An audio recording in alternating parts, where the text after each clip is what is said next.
Tottenham Hotspur have had an interesting last few years. They hired Serie A and Premier League winner Antonio Conte and it didn't work, meaning the club will be without European football this season for the first time in over 10 years. So now it's my turn to take up the hot seat at Spurs to hopefully revolutionise this once great club and maybe win a trophy along the way. Now to be fair, the starting 11 is actually in pretty decent shape. Some clever recruitment across the summer on players such as young Italian goalkeeper Guillermo Vicario, up-and-coming Dutch scarlet Mickey van der Ven, and of course new vice-captain the Maverick James Maddison has helped invigorate the team heading into the new season. And if we replace the 72 rated Sarr with the currently injured Rodrigo Bentancur, we've got a pretty handy group of players to get us back into Europe. The biggest problem, however, has got to be the bench and the general lack of depth across the entire squad, plus the looming shadow over the club of trying to replace the irreplaceable club legend Harry Kane after his move to Bayern Munich. Now Richarlison has proved that he can score goals for Brazil, but he hasn't quite hit those heights for Spurs so far, and whilst Leo Perez is a hot prospect for the future,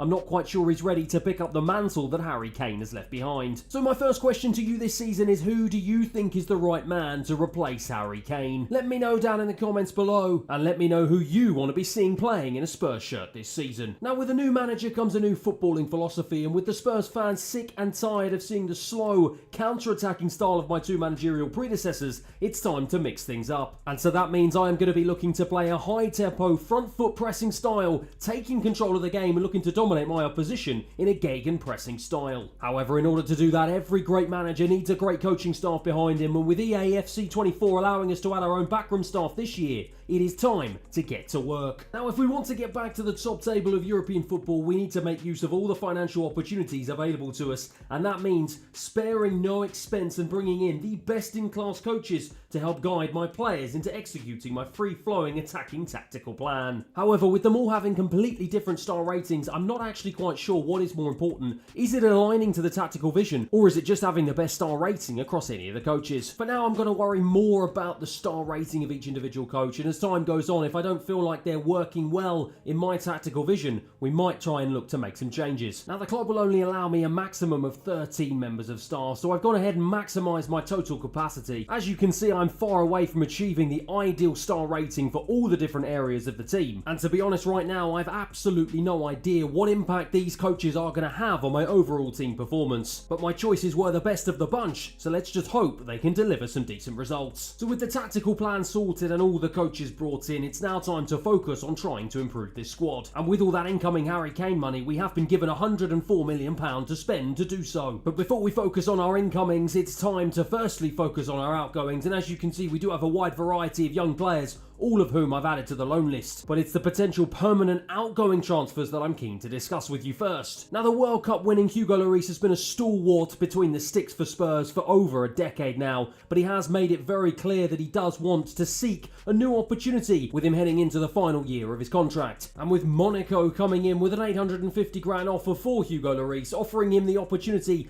to return to his homeland and to finally see out his career playing French football, it is an offer that is too good for both him and the club to turn down, and it sees him being the first departure of this brand new career mode. The other big potential departure is that of veteran Croatian Ivan Perisic, who was a slightly more difficult decision to put on the transfer list in the first place. However, with him rupturing his ACL in real life and with him likely being out for the remainder of the season, and with him only having 12 months left on his contract, it is highly likely that he will never play another game of football for Spurs again. And so with that in mind, and surprisingly with Jurgen Klopp looking to add some experience to his new look Liverpool midfield this season, it is with regret that we say goodbye to Ivan Perisic. And so with two big names departing the club, it is finally time to turn our attention to our incoming transfers. Now, after loaning out the likes of Sergio Reguilon to Manchester United, allowing Joe Rodon to go out to Leeds United, as well as Japhet Tanganga to Augsburg in Germany, plus selling Davinson Sanchez to Galatasaray just before the transfer window shut, it's left us with Eric Dyer as our only reserve centre-back heading into the new season. And it's an Eric Dyer whose contract expires in 11 months, and someone who Spurs are pretty desperate to get rid of in real life as well. And so while Van der Ven and Christian Romero look like a pretty solid defensive partnership heading into the new season, one injury to either of those men and we could be in real trouble. Now, not only did Spurs find themselves in a battle to try and secure the services of Dutchman Vicky van der Ven right up until the very start of the season, they were also heavily linked with Bayern Leverkusen centre-back Edmund Tapsoba across the entire transfer window. And while Spurs were unable to get the deal over the line in real life after after a little bit of negotiation, we are able to get the job done in this career mode. And so it means after racking up over 100 appearances for Bayern Leverkusen in the Bundesliga, we are about to sign a man who is ready to take the next step in his career and finally get the chance to taste Premier League football, as Edmund Tapsoba joins Tottenham Hotspur Football Club for £32.7 million to become our first signing of the summer. And whilst right now he is our first signing, in episode 1 he will be the only signing, as I wait for your comments to decide who should I bring in to play up front for Spurs this season. And so as we head into pre-season looking to get an idea as to what the first taste of football is going to look like under new management, there are plenty of things we've learnt along the way. That even with a brand new centre-back, there are still going to be some defensive frailties at the back for us. But in more positive news, Richarlison is looking in fine form heading into the new season, desperate to pick up where Harry Kane left off. But perhaps new signing Brennan Johnson might still be a little bit of a work in progress. And so with pre-season over and the Premier League ready to kick off, it is time to talk tactics. Now, as I mentioned before, we are sticking with this gegenpressing tactical vision. I'm happy with my defensive style, pressing after possession loss and playing a very high line. And offensively, I want my teams to be building up very quickly, cutting through the lines with some direct passing, and also making use of some of our wide attacking fast players, using as much width as possible. And finally, I am going to try and overload the box for crosses to make sure we've got enough men in the right areas to get on the end of them. In terms of roles, no surprise to see Son retaining his place as our captain. However, I do want to try and shift James Maddison onto every single set piece to try and take advantage of his skill set. And in terms of specific player instructions, I want my wide players to be cutting inside at every opportunity. I want my main striker to be constantly making darting runs in behind the defence, with Maddison always looking to get forward in support, with both my fullbacks flying forward to join him across both flanks. However, with such an attacking style, it is absolutely imperative that Yves Bissouma in that defensive midfield role stays back while the team is attacking and make sure to keep his position so we don't get overrun in midfield. And with Brentford away as our first game of the Premier League season, with this high pressing attacking style, we've just got to hope that we don't get caught out with Brentford playing a low block, with them more than happy to try and counter-attack us. This is how we're going to be looking to line up the likes of Vicario, Mickey van der Ven, Udogie and James Maddison, all going to be making their Tottenham Hotspur debuts here on this brand new career mode. And as excitement builds around the G-Tech Stadium, it is finally time to get down to business. It's EA24, it's Tottenham Hotspur Football Club, and it is the very first game of our brand new Premier League campaign. Maddison wins that ball up really high, really nicely done, looks for Heung-min Son. He finds Richarlison in an advanced position, finds Udogie already pressing up high, going to try and look for an option into the box. It's a dink little cross, doesn't meet anyone. Buemo into Mopé for Brentford. Back to Mbremo, and he's got the pace to try and drive past Mickey van der Ven. But that recovery brace is very good from the young Dutchman. Oh, that's a brilliant ball into Baptiste. He had the opportunity to shoot there, didn't take it. And we get away with one. Kulusevski into Bentancur, who finds himself in an advanced position. Oh, I tried to play the ball through to Son. It was good defending. Norgard for Brentford. Down to Lewis Potter. And we are already getting exposed with such an attacking formation. But once again, it's good recovering from our defenders. Pedro Porro into Kulusevski. Nice pass into Bentancur. Lovely play here. Tried to play Richarlison. He just strayed offside. Mopé for Brentford trying to drive past. Udogie again, though, puts in a very nice challenge. And now we can try and break. Lovely pass into James Maddison, who's picked up a wonderful pocket of space. Continues his run. Goes back to Udogie, who just drives down this left-hand side. He's going to try and look for a ball into the box. It's dinked in, looking for Maddison again, couldn't find him. Romero sprays a nice pass out to Pedro Porro on the right-hand side, his first real involvement of the game so far. Finds a nice pass into Bentancur, who finds Kulusevski. Can he try and play it across to Heung-min Son? Well out from the goalkeeper, it's still bouncing around, they just about get it clear. Into James Maddison, beautiful touch and turn, into Heung-min Son, into Kulusevski. Kulusevski strikes with his right, big save. Well, that was the first real opportunity of the game, and we had to wait 40 minutes for it as Maddison flings in a corner. It's not the best ball, but it comes out to Romero, and Romero on the volley gives us a 1-0 lead. Well, he scored an absolute worldie in real life against Burnley from the edge of the box, and he's done the exact same thing here today. It just fell for him beautifully, and on the half volley just took it fantastically through the legs of one of my defenders and just into the box. Crowded place, the keeper could do nothing about it. Romero celebrates. 1-0 Spurs. Mopé, nice ball out to Lewis Potter on the left hand side. Oh, nice touch just to try and get away from Pedro Porro. Done a really good job into Alexandro. Fires it across, and just like that, Brentford are back on level terms. Well, we were caught napping there, to be completely honest, and it was beautiful play from Lewis Potter, and look at that for a ball. Udogie completely asleep at the back post, and they've just managed to ghost in front of him and left Vicario with no chance. He'll be frustrated to concede on his debut. but it's 1-1. Pedro Porro into Bentancur. Beautiful. Just round the corner pass into the path of Kulusevski. He goes into the box. Oh, it's a bit of a wild cross in the end. Suma wins that one high. Really nicely done. And he feeds it into Richarlison in a wonderful pocket of space. And he just took too long and couldn't release the shot. Oh, God. The Spurs attackers, Maddison in particular, pressing high, and Son wins it back. Son tries to feed a ball through into Kulusevski. Surely Kulusevski to strike. Big save from the goalkeeper. Maddison gets there, and Maddison scores here. On his debut for Spurs, he scores with aplomb. Well, it was a difficult angle on the rebound, it must be said. After some fantastic work from the keeper, Maddison just gets there in the nick of time. The defender couldn't, and the vice-captain will be absolutely delighted to get his name on the score sheet as he brings us back into the lead. It's 2-1. Nice pass into Bentancur through the lines, and even better pass to Kulusevski. Oh, into Richarlison. It's absolutely wonderful. Richarlison here to score. He does score. It is 3-1 Tottenham Hotspur. He boots the corner flag in celebration, and rightly so. That man has picked up exactly where he left off in pre-season, and it's a beautiful drive into the box, and it's an even better finish past the goalkeeper, leaving him with absolutely no chance.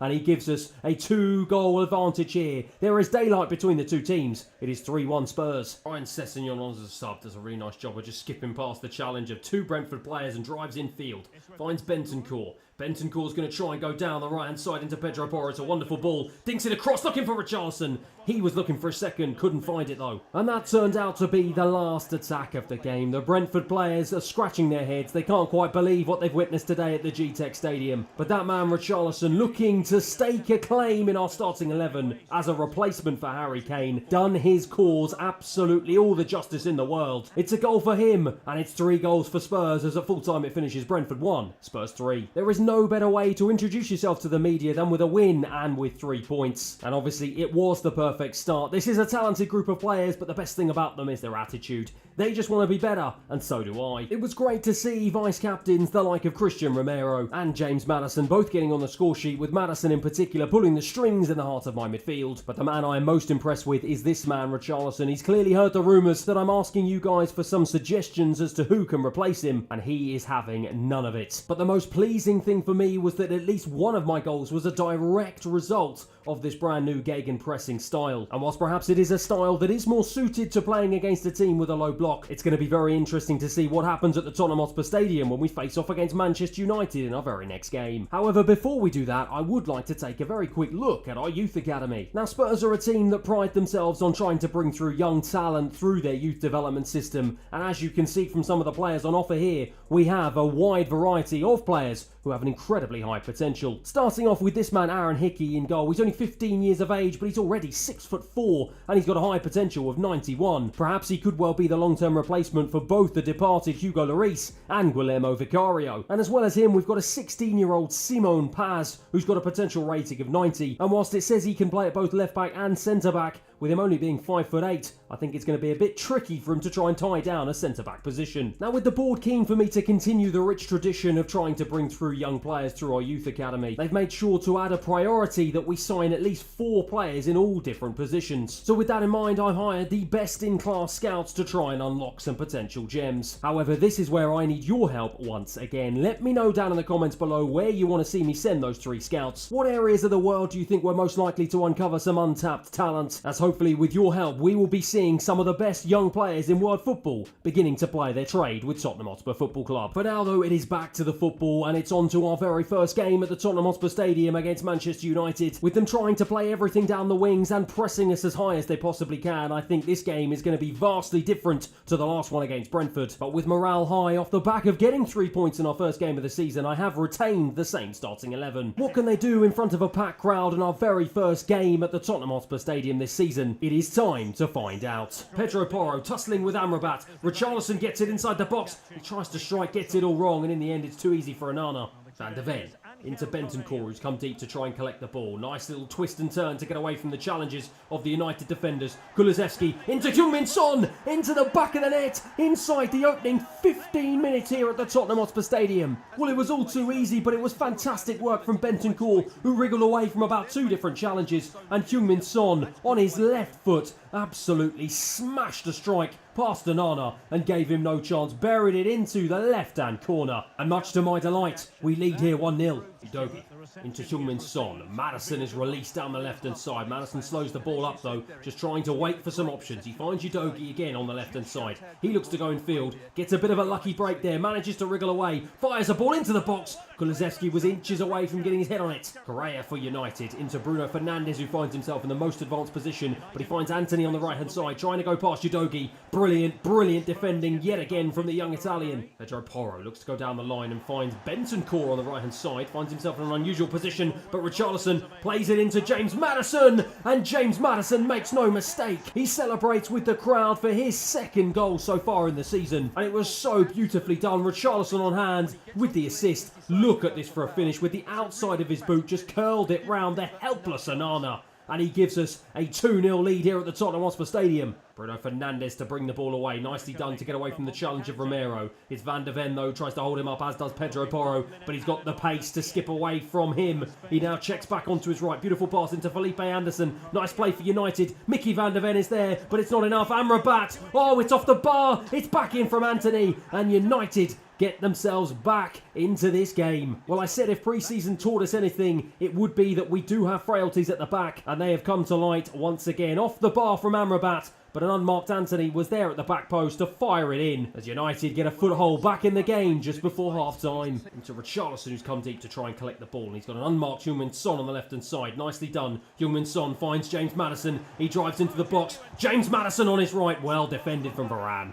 Will be Maddison to take the resulting corner. I'm going to try and fire it in here to the penalty spot. It's a wonderful ball in, headed away by Felipe Anderson. Mickey Van de Ven with the head. Martinez boots it clear for United. Allo now to try and burst down the right-hand side. Checks inside though, looking for an option. Continues his run. Great play from the Portuguese man into another Portuguese compatriot, into Bruno Fernandes. It's Amrabat now into Felipe Anderson. This is nice stuff for United, who are desperately searching for the equaliser here. Antony down the right-hand side. Going to look to go one-on-one with Udogie. Can he get a cross from him? Yes, he does, but he gets it into the box. Gets it all wrong. And Vicario makes it look easy. Romero all the way out to Udogie on the left-hand side. He finds Heung-min Son. Heung-min Son looking for the run of Richarlison, but instead gives the ball away really cheaply here. And United can strike a counter-attack. Antony down the right-hand side. Where on earth is Udogie? No idea. Mickey Van de Ven trying to cover. Doesn't do a good enough job. Correa. Big save from Vicario. Well, Udogie is getting a little bit torn apart on that left-hand side, so I have decided to swap him out for Ryan Sessegnon, and I've got to hope that that is enough to try and stop United getting back into this game. But Correa brings it into the box, and it is that man Sessegnon who boots it clear.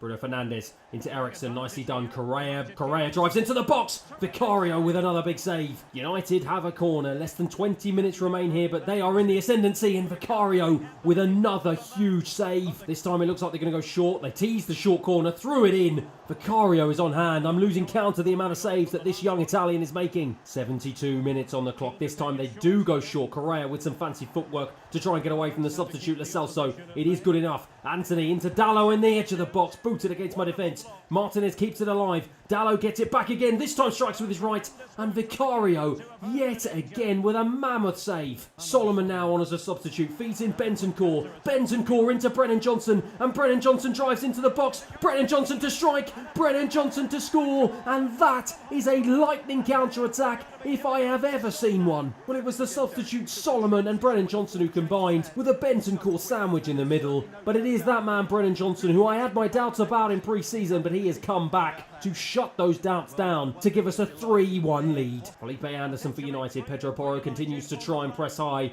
but he's done there. And now Felipe Anderson can go into the box, into Bruno Fernandes. Romero with another big challenge. Into Eriksen. Beautiful turn to get away from Basuma. Into Bruno Fernandes. Into Correa. What is my defence doing? Vicario to the rescue yet again. Fortunately enough though, the referee did decide to blow the whistle as I shake the hand of a despondent Erik ten Hag. Brennan Johnson is the man of the moment, putting the icing on the cake and making sure that we take home the 3 points. As at full time it finishes Spurs 3, Manchester United 1. Well, with Brennan Johnson scoring his first goal of the season, it makes it 2 wins from 2, putting us in second place in the Premier League table, level on points with Manchester City. And with several days still left remaining here in the summer transfer window, and £88 million still left to spend, I think it is a very exciting time to be a Tottenham Hotspur football fan. But that is it for the end of today's episode. Thanks everyone for watching. I hope you've enjoyed the very first episode of this brand new series. As I said before, let me know down in the comments below who you want to see us splash this £88 million on. What improvements do you want to see us make to our starting 11? And who do you want to see plying their trade in a Tottenham Hotspur shirt for the remainder of the season? Thanks everyone for watching, and I'll see you again next time. We've started a brand new career mode with Tottenham Hotspur with the simple goal of getting Spurs back to the top table of European football. We've lost our best player and we're going to need to improve the team, but with no European football it's going to be incredibly difficult to attract the best players. But with your help and £88 million still left to spend, things are about to get very interesting this episode at Tottenham Hotspur Football Club. But as ever, if you are enjoying this series so far, please feel free to like and subscribe, and let's get into today's episode. So the burning question I put to you during the very first episode was, what should I do with this £88 million budget, and who should replace Harry Kane? And while some of you wanted me to keep faith in Richarlison, the overwhelming majority of you wanted me to spend big and bring in a replacement striker. Now there have been plenty of suggestions flooding in, so thank you so much for those, and I've added each of them to my shortlist, and I plan to scout every single one of them.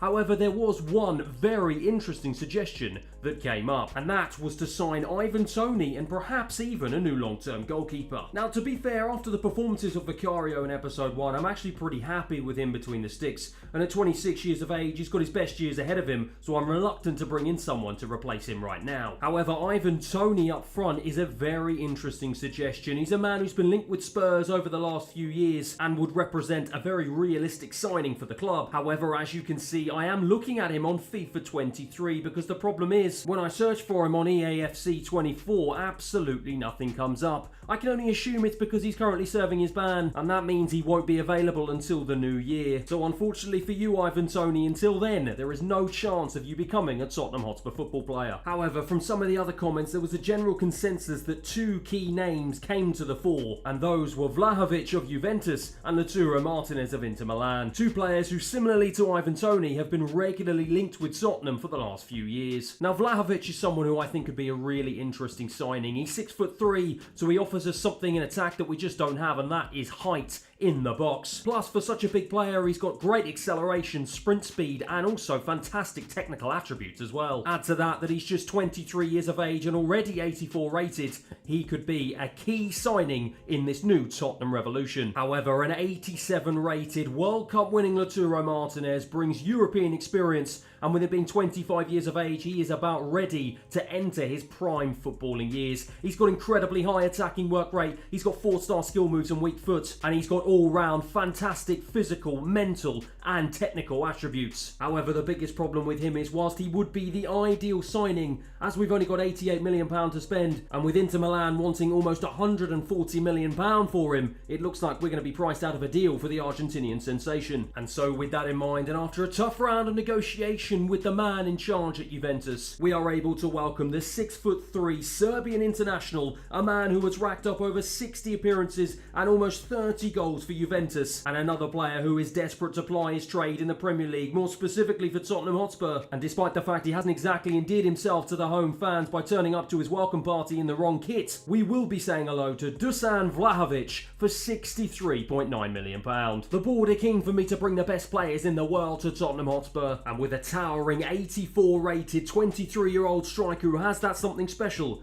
I am more than meeting that objective. And with him going straight into the starting 11 to replace Richarlison, it means I've got to find a solution for the 19-year-old Veliz, who, whilst he is showing great potential, with two better strikers ahead of him in the pecking order, is unlikely to feature much this season. So with that in mind, I have decided to stick him on the loan list, which is something that he seems pretty happy with. Now, on top of the suggestions for the likes of Ivan Toney, Lautaro Martinez and Vlahovic, you've also been flooding in with even more suggestions as to other players in other areas of the team that I could potentially buy. For example, if I'm looking for a centre-back, then I should take a look at Mikalenkovic from Fiorentina or Gonzalo Inacio from Sporting Lisbon. Perhaps I could look to sign someone like Lloyd Kelly from Bournemouth, whom we were heavily linked with, or maybe some wingers that could suit the playing style of Ange Postecoglou like a glove. For example, Nico Williams from Bilbao, Cubo from Sociedad, or maybe Mitsoma from Brighton. However, as you can see, whilst they all are brilliant suggestions, that big signing of Vlahovic has only left me with £17 million to spend, and I'm not really sure what I'm really going to get for that money. So what I think I'll do is, with plenty of games to play before we move into the January transfer window, and with a starting 11 that's looking in pretty decent shape, I think I'll assess the squad over the course of the next 6 months to see who is going to be playing best in all these different positions,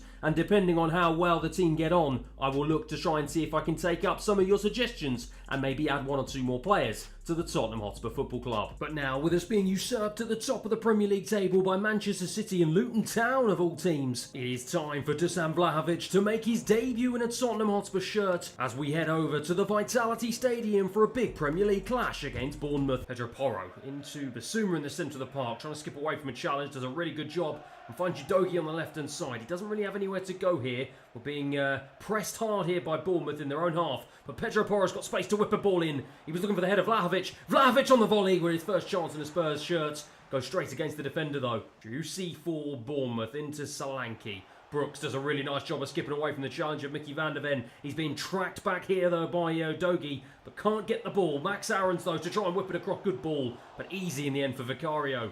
Kenny, nice ball out to Vaz on the left hand side. No one picking him up as Pedro Porro was too deep and then gets caught out. Traore on the left hand side, defeated across, and it's a big save yet again from Vicario. Brooks to take the resulting corner. It's gone short into Traore. Tries to go past Maddison. He does go past Maddison with ease. Continues his run into the box. It's Brooks again though, into Zabrani, and it's cleared away fortunately by the Spurs defenders. Vicario under a bit of pressure here. He's got 2 Bournemouth players and he's given the ball away really cheaply. Oh, it's a disaster. It's a complete and utter disaster from Guillermo Vicario. Well, what on earth was he doing? He's had such a good start to life in a Tottenham shirt and he just got it all wrong. Trying to play out from the back and he was pressed by the Bournemouth players and he didn't have the wherewithal to just boot the ball clear and he is made to pay. It's an easy goal for Bournemouth in the end. It's 1-0. Porro into Bentancur. Bentancur's going to fire a wicked ball over to Heung-min Son on the left-hand side and he heads it beautifully down to Udogie and he's got the pace to drive down this left-hand side.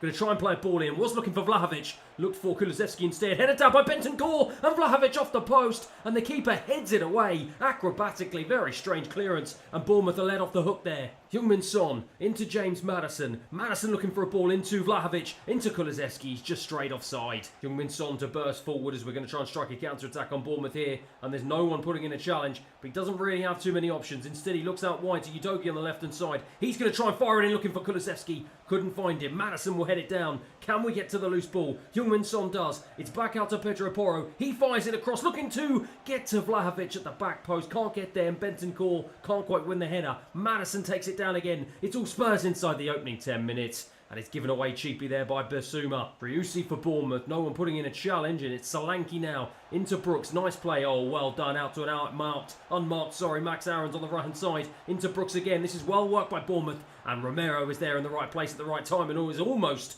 taken out by one of the Bournemouth strikers. Maddison skips away from the challenge of the Bournemouth midfielders and lays a wonderful ball into the path of Pedro Porro, and he's got space on the right-hand side to drive into. He finds Kulusevski, lovely flick back to Bentancur, and he forces the goalkeeper into a big save. It's dinked back across and headed away by the Bournemouth defence. Well, it's been an unlucky day for Vlahovic. He just hasn't managed to find the target. He hit the post and he had another couple of great chances, but Richarlison will come on in his place. Solanke tries to go past the substitute Ryan Sessegnon, does a great job of doing so. And he finds Vaz, an unmarked Vaz, brilliantly laid down, and it's a brilliant save from Vicario. We've got 5 minutes remaining here, but it is Bournemouth who seemingly are in the ascendancy right now, looking for a second goal to put this game to bed. It's headed away by Maddison this time. Can Richarlison get onto the loose ball? No, he can't. Headed down to Driussi. He's got it on the edge of the box. Continues his run down the left-hand side. Checks back to Vaz. Nice play from Bournemouth here. They've just got to hold on to the ball for the last few minutes of the game here, but they are running rings around us, but Romero wins it back. Brennan Johnson now. This is our opportunity to try and counter-attack.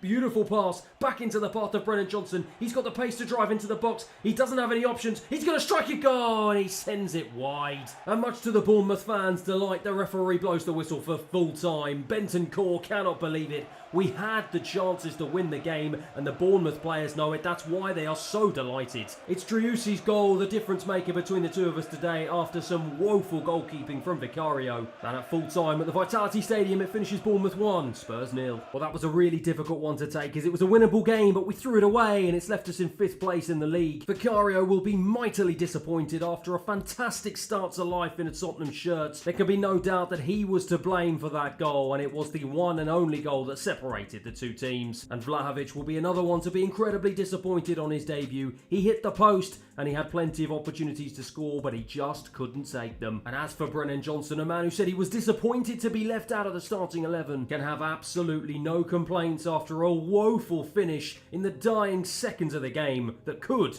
have rescued a point for us. I made a point in pre-season to say that he is a work in progress, and perhaps, unfortunately for us, I was proved correct. However, in other news, in episode 1 we did discuss the vast array of talent that we currently have coming through our youth academy, and I asked your help and expertise to decide where on earth I should send my 3 key scouts to try and uncover the latest gems across the globe. Now, first and foremost, as we do have an English scout, I think it makes the most sense to start our search in England, and with FC24 allowing us to scout for specific positions this year, it seems like there is no better place to try and look for his long-term replacement. Now, with the club having some fantastic South American talent, the likes of Richarlison, Bentancur, and vice-captain in real life Christian Romero, it seems like South America and Argentina in particular makes sense to be the next place to send my next scout. And finally, with the board also wanting me to sign a youth goalkeeper, and knowing full well that our current number 1 comes from a country that has a rich history of producing fantastic goalkeeping and defensive talent, it seems like a no-brainer to send our final scout all the way to Italy to try and uncover the next best goalkeeper. And so, with all 3 of my scouts set up to try and scour the globe for the best local talent, we're going to find out next episode what kind of players they come back with and what kind of players we can add to our ever-growing list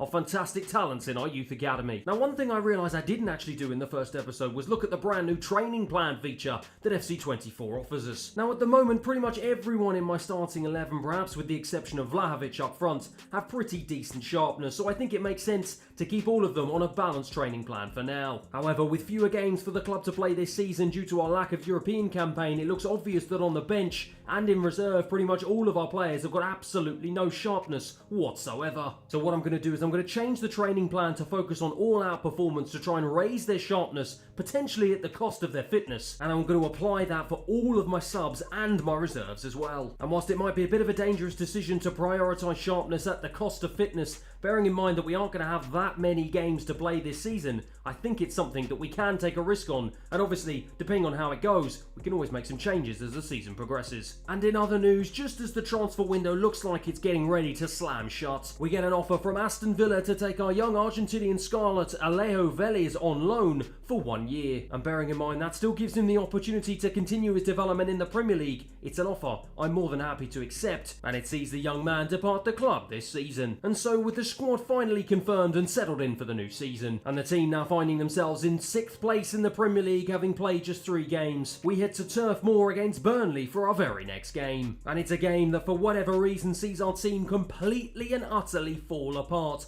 A 3-0 loss away from home, and that is a real embarrassment. And after making some changes heading into our very next game against Sheffield United, bringing back Richarlison and the likes of Solomon and Hojbjerg into our starting 11, we fortunately get back to winning ways, courtesy of goals from Pedro Porro and the returning Pierre-Emile Hojbjerg, as we beat Sheffield United 2-0 at home. And with the critics raving about Richarlison on his return to the starting 11, and that win taking us back up into 5th place, still competing for the Champions League spots, it is time to batten down the hatchets as the Emirates Stadium is about to welcome Tottenham Hotspur Football Club for the very first North London derby under new management. The crowd is absolutely electric. The players can feel the atmosphere in the stands. It is time for the biggest game so far of our season. It's Tottenham versus Arsenal. And you'll see there are 2 major talking points in my starting 11, the first of which is Hojbjerg retaining his place in central midfield ahead of Basuma, and Richarlison starts up front ahead of Vlahovic due to a series of supposed fantastic performances. Arsenal bursting forward here with Gabby Jesus, lovely challenge from Romero,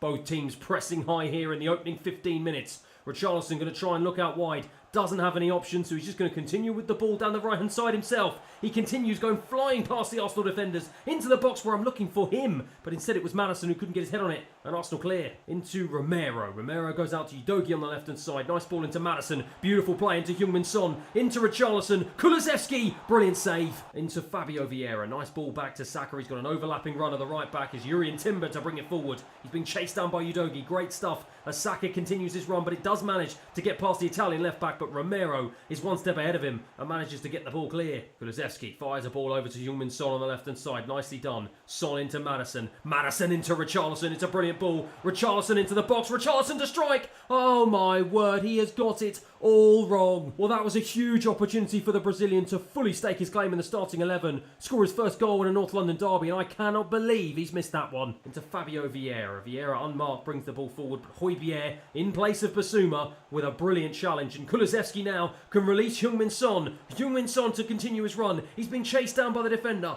drives into the box, looking for the cut back into Richarlison. It was well intercepted by the Arsenal defence. Oh, nice pass into Gabby Jesus, and he's unmarked here. Romero desperately, frantically trying to chase back. Oh, that is brilliant defending from the Argentinian. Jesus for Arsenal at the start of the second half. Martinelli tried to go past Pedro Porro. A fiery challenge from the Portuguese man there, but doesn't win the ball back. Vieira now has it in a great pit of space. Tries to just do the shimmy past Højbjerg, but he read it really well. Back into Acuna, who strikes. It's a tame one in the end that Vicario makes look easy. Jorginho for Arsenal to bring the ball forward. Bentancur tried to put a challenge in, wasn't strong enough. Martinelli strikes. And this time Vicario can just beat that one away for an Arsenal corner. Well, after a difficult display from the Brazilian Richarlison, he's had his time, and his time is up. Vlahovic and Bryan Hill will come on as we desperately try and search for a winner. Odegaard with the corner, goes short to Acuna. Nice footwork trying to get past Maddison, and he does just that. Lays it off to the edge of the box to Martinelli. Arsenal with a really good opportunity here. They're weaving, they're turning. It's blocked. It's another Arsenal corner, and this time it looks like they're going to go short. They tease the short corner, but they throw it in.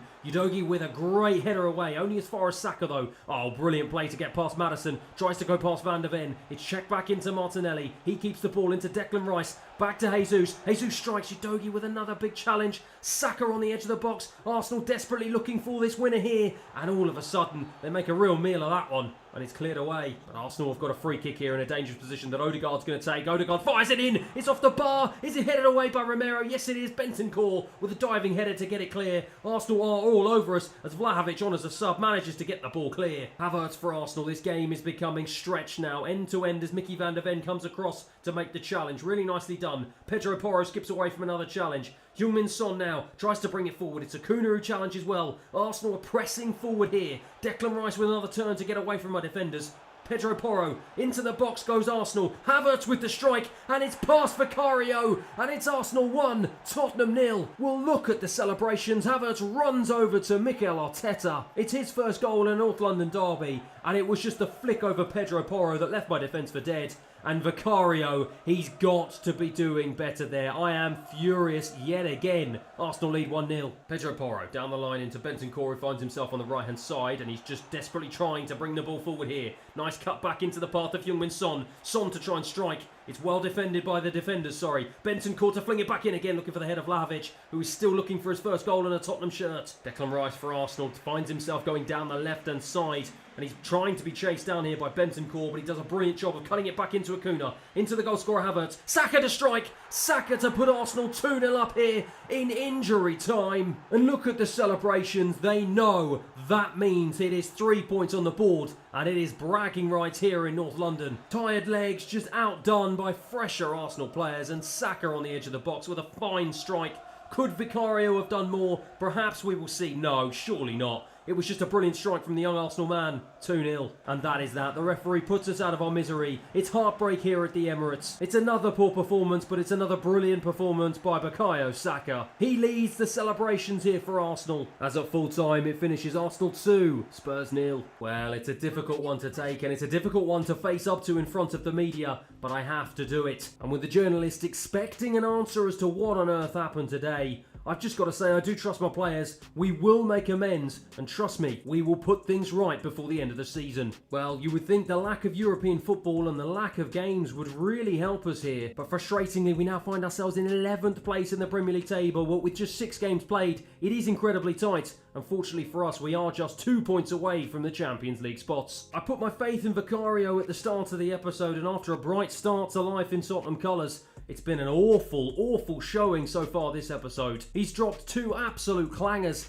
and his overall rating in the Premier League is now down to 5.95. But at only 26 years of age, and with him tasting Premier League football for the first time in his career, I've just got to hope he's got enough mental fortitude to get himself back on track. Now, it's a bit of an odd one to be honest, because whilst all the sharpness of every single one of my substitutes has gone through the roof, and seemingly the fitness is actually at a pretty decent level, all of them seemed absolutely knackered when they came onto the pitch, which kind of makes me think I may have messed up this training plan. So I think I'm going to take a little bit of a step back, keep the training and performance focus to try and maintain the sharpness, but decrease the intensity a little bit so they've still got that freshness when they come on the pitch. Now, having not won a trophy in over 15 years, I've got to say I actually think the Carabao Cup might be a wonderful opportunity for us to do so this season. But with us going from one London derby straight into another one against West Ham, against a team that are going to be pretty comfortable using a low block and defending in numbers and trying to counter-attack us, I think we've got a seriously tough game ahead of us as we welcome West Ham to the Tottenham Hotspur Stadium for what is going to be an almighty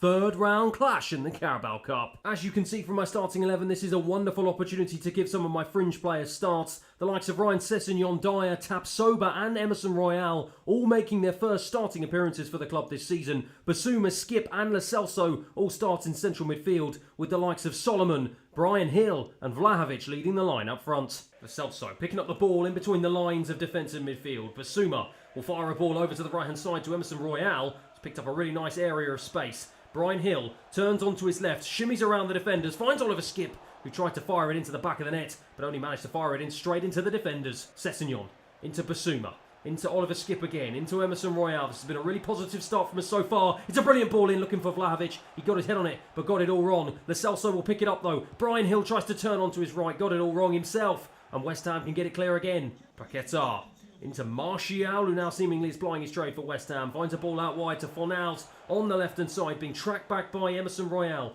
Really nice stuff. Basuma tries to win it in midfield. Not strong enough. Skip is though, and now Vlahovic can try and get it clear. He's got an option on the left-hand side to Solomon. Solomon can use his pace to try and drive into the box, but instead gets it all wrong. Doesn't get it all wrong. Manages to keep hold of the ball. Whips a good ball in. It's headed away again by the West Ham defenders. They are defending very well. Lo Celso gives it away, and it's another big opportunity missed. Solomon into Brian Hill, taking that really nicely, and he's got the on-rushing Emerson Royale into Vlahovic. Vlahovic back over to Emerson Royale, trying to look for an option here. Finds Brian Hill, shifts it onto his left. Going to go for an audacious shot. It was too far out. Can we get to the loose ball? Vlahovic is going to head this down. Brian Hill's going to try and line up a strike again, and again it is blocked by the West Ham defenders, who are really in a low block today. They're going to try and counter-attack us though, and Martial now has a great pocket of space to run into. He manages to get past Eric Dyer. He continues his run into the box. It's Tapsoba on his debut. Can't do enough to get the ball back from him, and Vicario makes amends. Tapsoba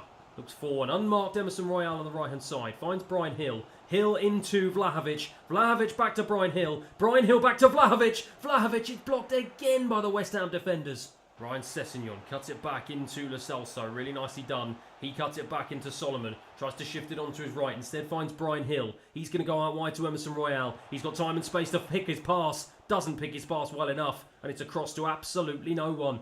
Tapsoba. Ryan Sessegnon. Early pressure here inside the start of the second half. Oliver Skip back out wide to Sessegnon. Fires a decent ball across. Can't get it on the end of it though. We do manage to win it back with Oliver Skip. Tries to just muscle his way and weave his way into the box. Instead he's held up, but he has managed to get across, and it's an awful cross, and it's another big opportunity wasted. Tapsoba to bring the ball forward in acres of space here. There are no midfielders for West Ham whatsoever, and Solomon picks it up. Solomon drives into the box. Solomon across to Oliver Skip, and Oliver Skip says thank you very much. Well, what on earth were the West Ham midfield doing? You could drive a bus through that midfield and no one would even notice. It was too easy for Tapsoba, and Solomon was able just to drive into the box, and Oliver Skip arrived late inside the 6-yard box, and he was able to tap it into an empty net to give us a much needed 1-0 lead. Into Lo Celso. We've got our tails up now as we try and look for a second goal to put daylight between the two teams, as Solomon does really nicely, plays it into Vlahovic, who's just straight offside. Kelra for West Ham, into Martial, who's dropped deep, trying to get into the game somehow, and he's released Bowen in the centre. He's being chased down by the substitute Ben Davies, but it's into Kudos. Kudos strikes from distance, and Vicario has to hammer that one away for a West Ham corner. Souček. Nice ball over to Jared Bowen. That goal conceded has seemed to spark life into West Ham here. Jared Bowen down the right-hand side, blocked off by Eric Dyer. Great defending. Ben Davies into Lo Celso. Lo Celso tried to pass it on to Solomon, but it does not matter, because after a hard-fought game, we have secured a 1-0 victory that takes us through to the next round of the Carabao Cup. Oliver Skip, the man of the moment, he was the one that got the goal to separate the two teams. As at full time here at the Tottenham Hotspur Stadium, it finishes Spurs 1, West Ham 0. Well, it's been an up and down episode in North London, with the team finding themselves in 11th place in the Premier League. But with Oliver Skipp scoring his first goal of the season, it seems like the perfect way to end episode 2. We've got a shed load of games to get through in the next episode that will take us all the way through to the January transfer window, so let me know down in the comments below. With just £17 million to spend, are there any of these players that you think are not living up to their potential and don't deserve to be at Tottenham Hotspur Football Club anymore, that we can sell and try and raise some transfer funds? And then what other players would you like to see ply their trade in a Tottenham Hotspur shirt?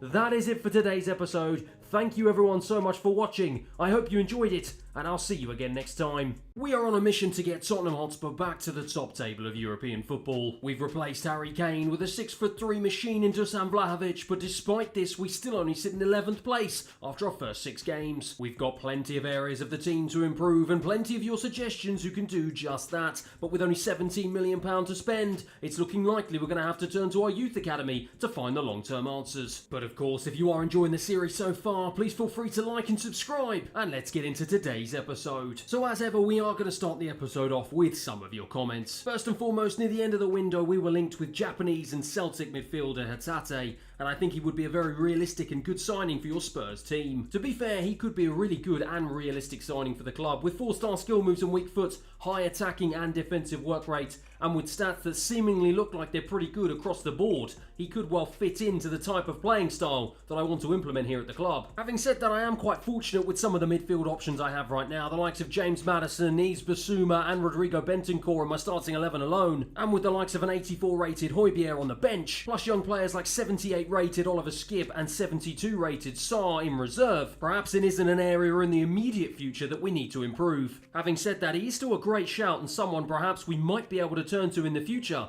if our younger players don't hit the potential that is expected of them. Now interestingly, despite me having some faith in young goalkeeper Guillermo Vicario, it seems like quite a few of you have some concerns over his long-term future. For the long-term investment in a goalkeeper, look for a young French goalkeeper to replace Hugo Lloris. My opinion is to look for Albion Lafont or Meslier, because he's a quality keeper who shouldn't be playing in the Championship, and someone who we were heavily linked with last season. Now with the 2 massive howlers that Vicario struggled with last episode, I'm not really surprised to see a lot of the comments talking about bringing in a new goalkeeper. I think Albion Lafont is actually a really decent idea, with him being 24 years of age and looking like the likely successor long-term to Hugo Lloris in goal for France. Why couldn't he do the same thing for Spurs? And if last season's anything to go by, Ilian Meslier definitely showed he has the chops to become a Premier League goalkeeper in the future, and with him only being 23 years of age, again, he could be another long-term option that we look to turn to. Another suggestion was Alphonse Areola, but with him being 30 years of age, he's not exactly going to be the long-term option, and with him playing for West Ham currently, I think it's going to be quite difficult to prize him away from our London rivals. And with Jordan Pickford single-handedly saving Everton from relegation last season, he is the type of player that probably would like to take the next step in his career and challenge himself playing European football, and also someone who could come straight into our starting 11 and immediately improve us. Having said that, with Vicario only being 26 years of age and already 82 rated, plus this being his first season in the Premier League, I'm reluctant to throw in the towel just yet. I think he needs at least 1 season to try and prove himself to be up to the Premier League standard,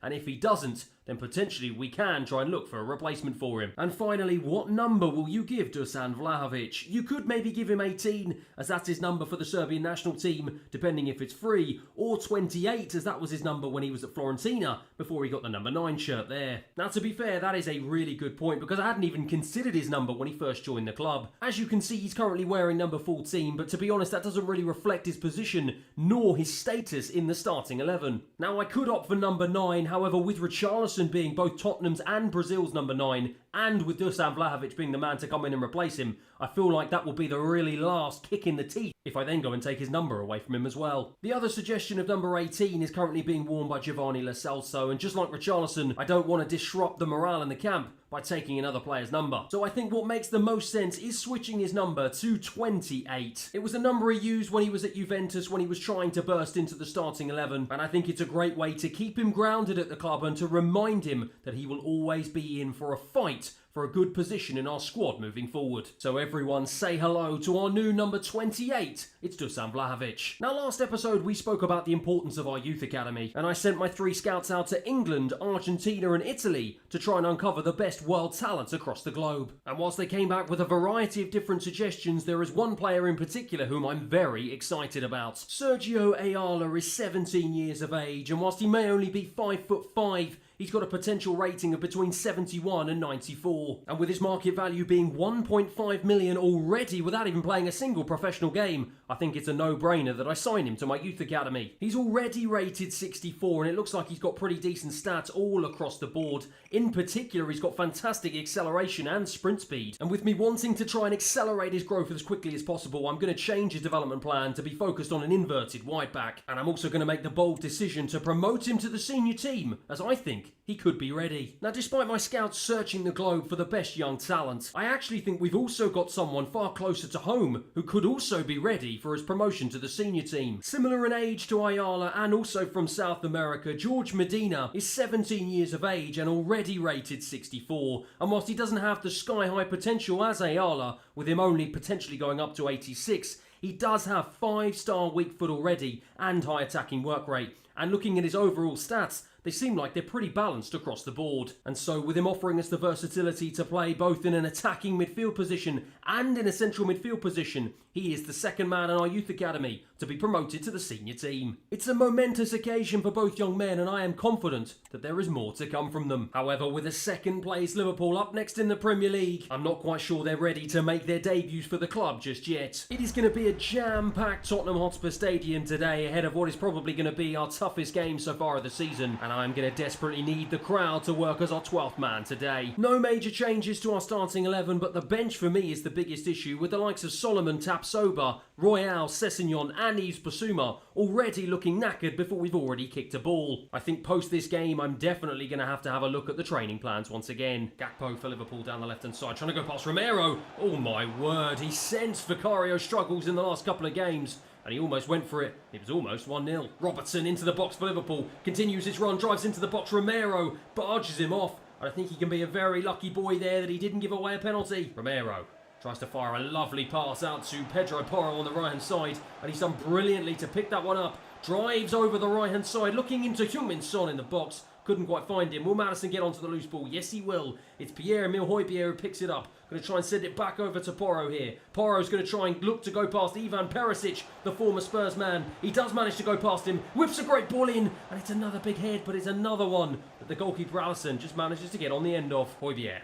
It's for Bentancur, who finds himself on the right-hand side, unmarked on the right-hand side. Perisic so far having some troubles, but yet again Alisson is there ahead of my strikers. Gakpo being chased down by Højbjerg, brilliantly done. Feeds it into Vlahovic, and Vlahovic to drive into the box. Vlahovic to strike! Oh, he was inches away from his first goal in a Spurs shirt. Robertson for Liverpool was chased down by Kulusevski, but sold him a dummy beautifully, and he charged forward into the path of McAllister. Ivan Perisic to try and hit back against his former club. Drives down the left-hand side. Bentancur is trying to keep hold of him. It's wonderfully flung in the box by Ivan Perisic. Headed away by Pedro Porro. Can we get on the end of it? Yes, we can. Maddison gives it to Heung-min Son. I was going to try and counter-attack, but the referee blows for half-time. Gomez, nice pass into Curtis Jones, who's got space to run into here, but brilliantly challenged. I was about to say brilliantly challenged by Van de Ven, then he decides just to run away. My defence getting all over the shop here, but fortunately enough, Romero just about manages to get rid of it. Liverpool still pressing though. Maddison to release Heung-min Son. Doesn't have any options up ahead of him. Is able to find Udogie on the left-hand side.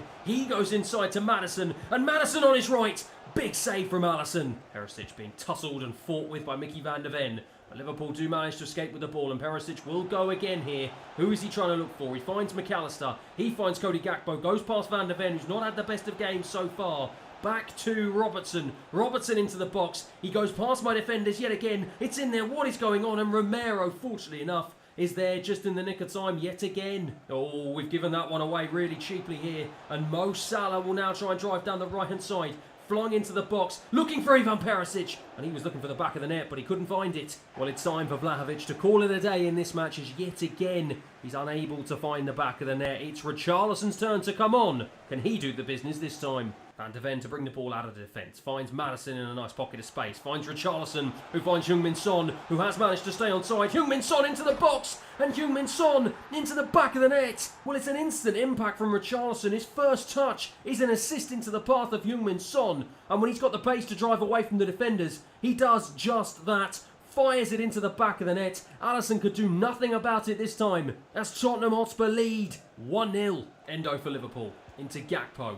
Nice pass into Curtis Jones. Looks to go back, but ends up finding Heung-min Son. And Heung-min Son gives the ball away to Endo. Liverpool in a really dangerous position here as Mo Salah drives into the box. Oh my word. He's absolutely skied it. Sober into Højbjerg. Højbjerg into Richarlison. I'm going to try and go out wide to Pedro Porro, who's unmarked. And he's got a beautiful area to run into here. I'm going to try and fire it across. It's not the best ball, and it's easy in the end for Alisson. Mo Salah for Liverpool. Only a few minutes remaining in this game plus stoppage time. Endo to try and bring it forward. Liverpool desperately searching for an equaliser here, but they give the ball away really cheaply. Brennan Johnson into Heung-min Son. I'm going to try and release Pedro Porro. Couldn't find the ball to him, but it does not matter because the referee blows for full time. A fairly tame affair in the end, but the fans will not mind that. The Liverpool players have their heads in their hands. They just do not understand why they couldn't find the back of the net today. Heung-min Son is the man of the moment as his goal is the only one that separates the two teams. As at full time here at the Tottenham Hotspur Stadium, it finishes Spurs 1, Liverpool 0. It's a massive result and one that lifts us up to 7th place in the table with just 1 point separating us from the 4th place Liverpool. Manchester City, though, are absolutely running away with it. 7 games, 7 wins, and 26 goals scored.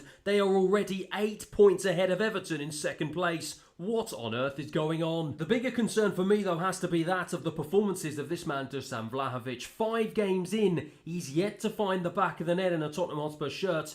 And with 4 Premier League games, he's got an overall rating of 5.32. That is an absolutely shocking start to life in Tottenham colours. And to be honest, I'm just not quite sure what's going wrong. Am I not playing to his strengths? Am I not playing with the right formation? Let me know down in the comments below what you think I should do. How on earth can I get the best out of this man, Vlahovic? And how can I unlock the undoubted potential that the 63 million man definitely has? Do I need to change some of my player instructions? Do I need to change the entire formation? Let me know down in the comments what you think. Now, one other major problem we did have is that my substitutes looked absolutely shot before they even came on the field. And whilst I thought I had these training plans nailed down, clearly I was wrong. So at the moment I've got all of my substitutes and my reserves all on a performance-focused training scheme, which is obviously increasing their sharpness, but obviously having a massive impact on their overall fitness. So maybe I just need to go back to basics, try and find some balance in our training, and try and maintain both the fitness and the sharpness levels without trying to be too fancy. So with training sorted, it looks like it's time to get ourselves through our next few games. Starting off with a 2-1 away win against Luton, courtesy of a late goal from Udogie, with another 1-0 win under our belts thanks to a 64th minute goal from Pierre-Emile Højbjerg, before heading to Selhurst Park for our 4th win on the bounce this episode, with thanks to goals from Kulusevski and Maddison. We managed to beat them 2-0 in spite of Vlahovic missing a penalty. And that incredible run of form has lifted us up to 2nd place in the table, our highest point so far this season. 10 games in, 21 points to our name, ahead of our arch rivals Arsenal. The only blot on what has been a pretty successful episode so far is again the performances of this man, Dusan Vlahovic. 7 Premier League games, no goals, a 5.91 rating, and I just do not know what to do with the big Serbian. I'm reluctant to change his training plan as it will probably have an impact on either his fitness or his sharpness. Please do let me know your thoughts down in your comments below, as at the moment, I'm completely stuck. However, after knocking West Ham out of the 3rd round of the Carabao Cup, we have been drawn against Newcastle in the round of 16 at St James's Park. And while Spurs haven't won a trophy in 15 years, and this would be a great opportunity to play my strongest 11 to try and put that hoodoo to bed, with my assistant manager telling me that one of my youth players has now reached peak physical fitness and could well be ready to make his debut in a Tottenham Hotspur shirt. This feels like the perfect opportunity to give the likes of Sergio Ayala and George Medina a taste of first-team football for the first time in their careers. And so with the Tottenham crowd at St James's Park desperately eager to see how far we can go in this cup competition, it's time to see how they can perform under the lights. And it's a game in which a lot of my fringe players are going to get the opportunity to stake a claim in the starting 11. The likes of Emerson Royale, Tapsoba, Eric Dyer and Ayala make up my back line.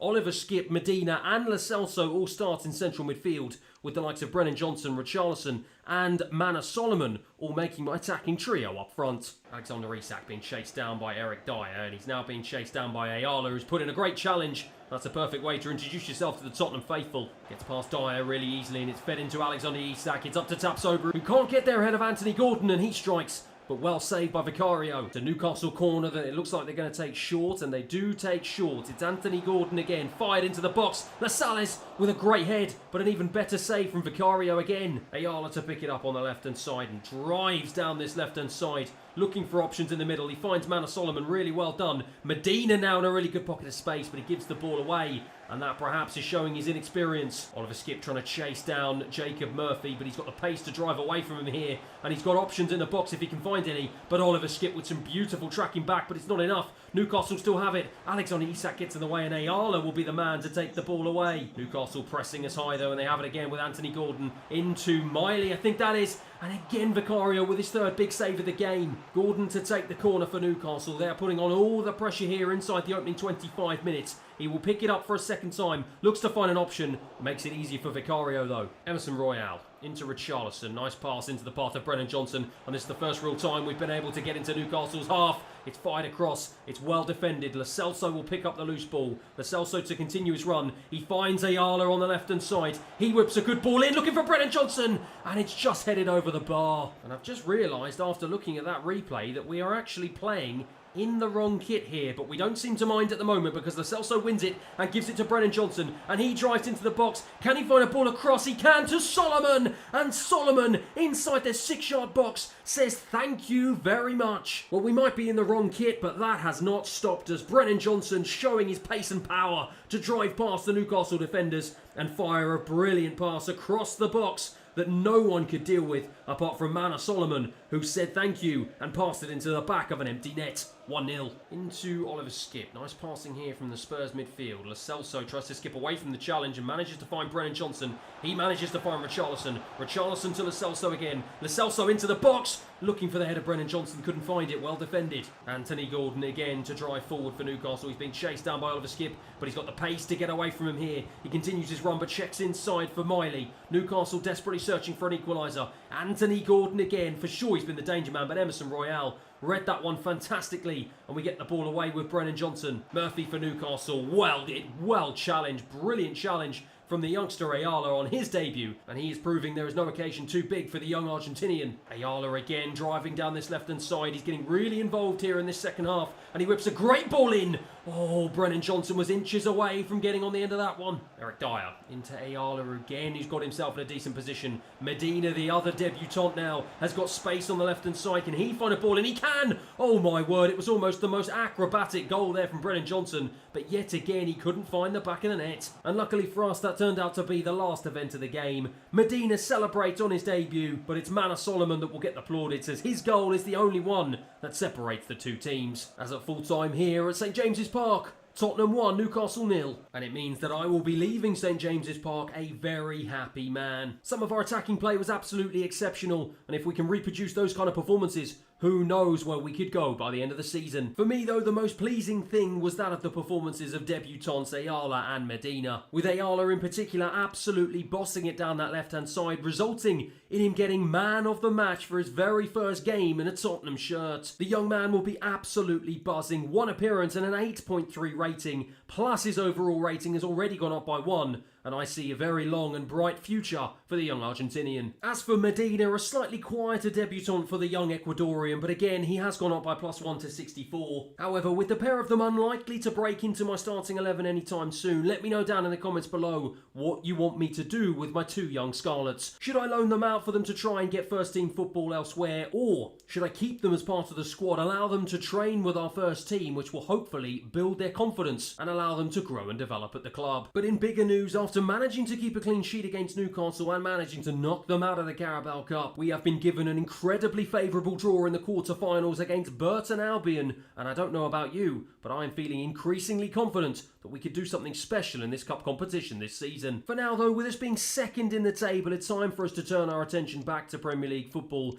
as we are going to be facing a team in Chelsea who are mirroring their misfortune in real life by slumping down to 14th place. And with squad morale incredibly high, heading into a massive game against our London rivals, I am feeling incredibly confident that we could get a really important result here tonight at the Tottenham Hotspur Stadium. Vlahovic into Heung-min Son on the left-hand side. He tries to go past Gusto, but instead checks back and finds Bentancur in a brilliant position. He continues his run, looks for a ball into the box, looking for the diving head of Vlahovic, but the keeper gets there ahead of him. Into Pedro Porro on the right-hand side. Found a really nice area of space, but ends up giving the ball to Kulusevski in field, who finds Heung-min Son, who looks for a Dogi on the left-hand side. He whips a good ball in. Vlahovic gets his head on it, but it's not strong enough, and it's easy for the goalkeeper. Almiron for Chelsea, into Zelensky. Nice ball over to Gusto, who's managed to find some space ahead of Udogi on the left-hand side. Into Almiron. Unmarked, drives into the box. Almiron. Brilliant challenge from our vice-captain Romero. Vlahovic now. Into Udogi. On the counter-attack here, we've got acres of space on the left-hand side. Continues, looks for a ball into Kulusevski at the back post. Just couldn't get there. Out to Gusto. Gusto just fires past Udogi like he's not even there. He's desperately trying to track back, but it's Romero with a mammoth header into Bentancur. There are spaces opening up all over the field here. Pedro Porro looks for a ball into Vlahovic. It's a great ball. Vlahovic, can he find a ball into the back post looking for Heung-min Son? He got it all wrong. Gusto for Chelsea down the line, trying to get past Udogi again, and he's done it again. Udogi having all sorts of problems down that left-hand side today. Gusto's got the time to pick out a cross, but yet again, it is Romero who is there with his third huge challenge of the game. Well, after a decent couple of chances in the first half, we haven't been able to take advantage, and we start this second half with the scores remaining 0-0. Kulusevski into Bentancur. Bentancur going to try and drive down the right-hand side past Caicedo, and he does just that. This time he's going to whip a good ball in. Heung-min Son at the back post. Big save from the goalkeeper. Zelensky for Chelsea again. This is anyone's game here at the Tottenham Hotspur Stadium. Both teams have had chances, but neither of them can make them count. Heung-min Son will try and burst forward down this left-hand side.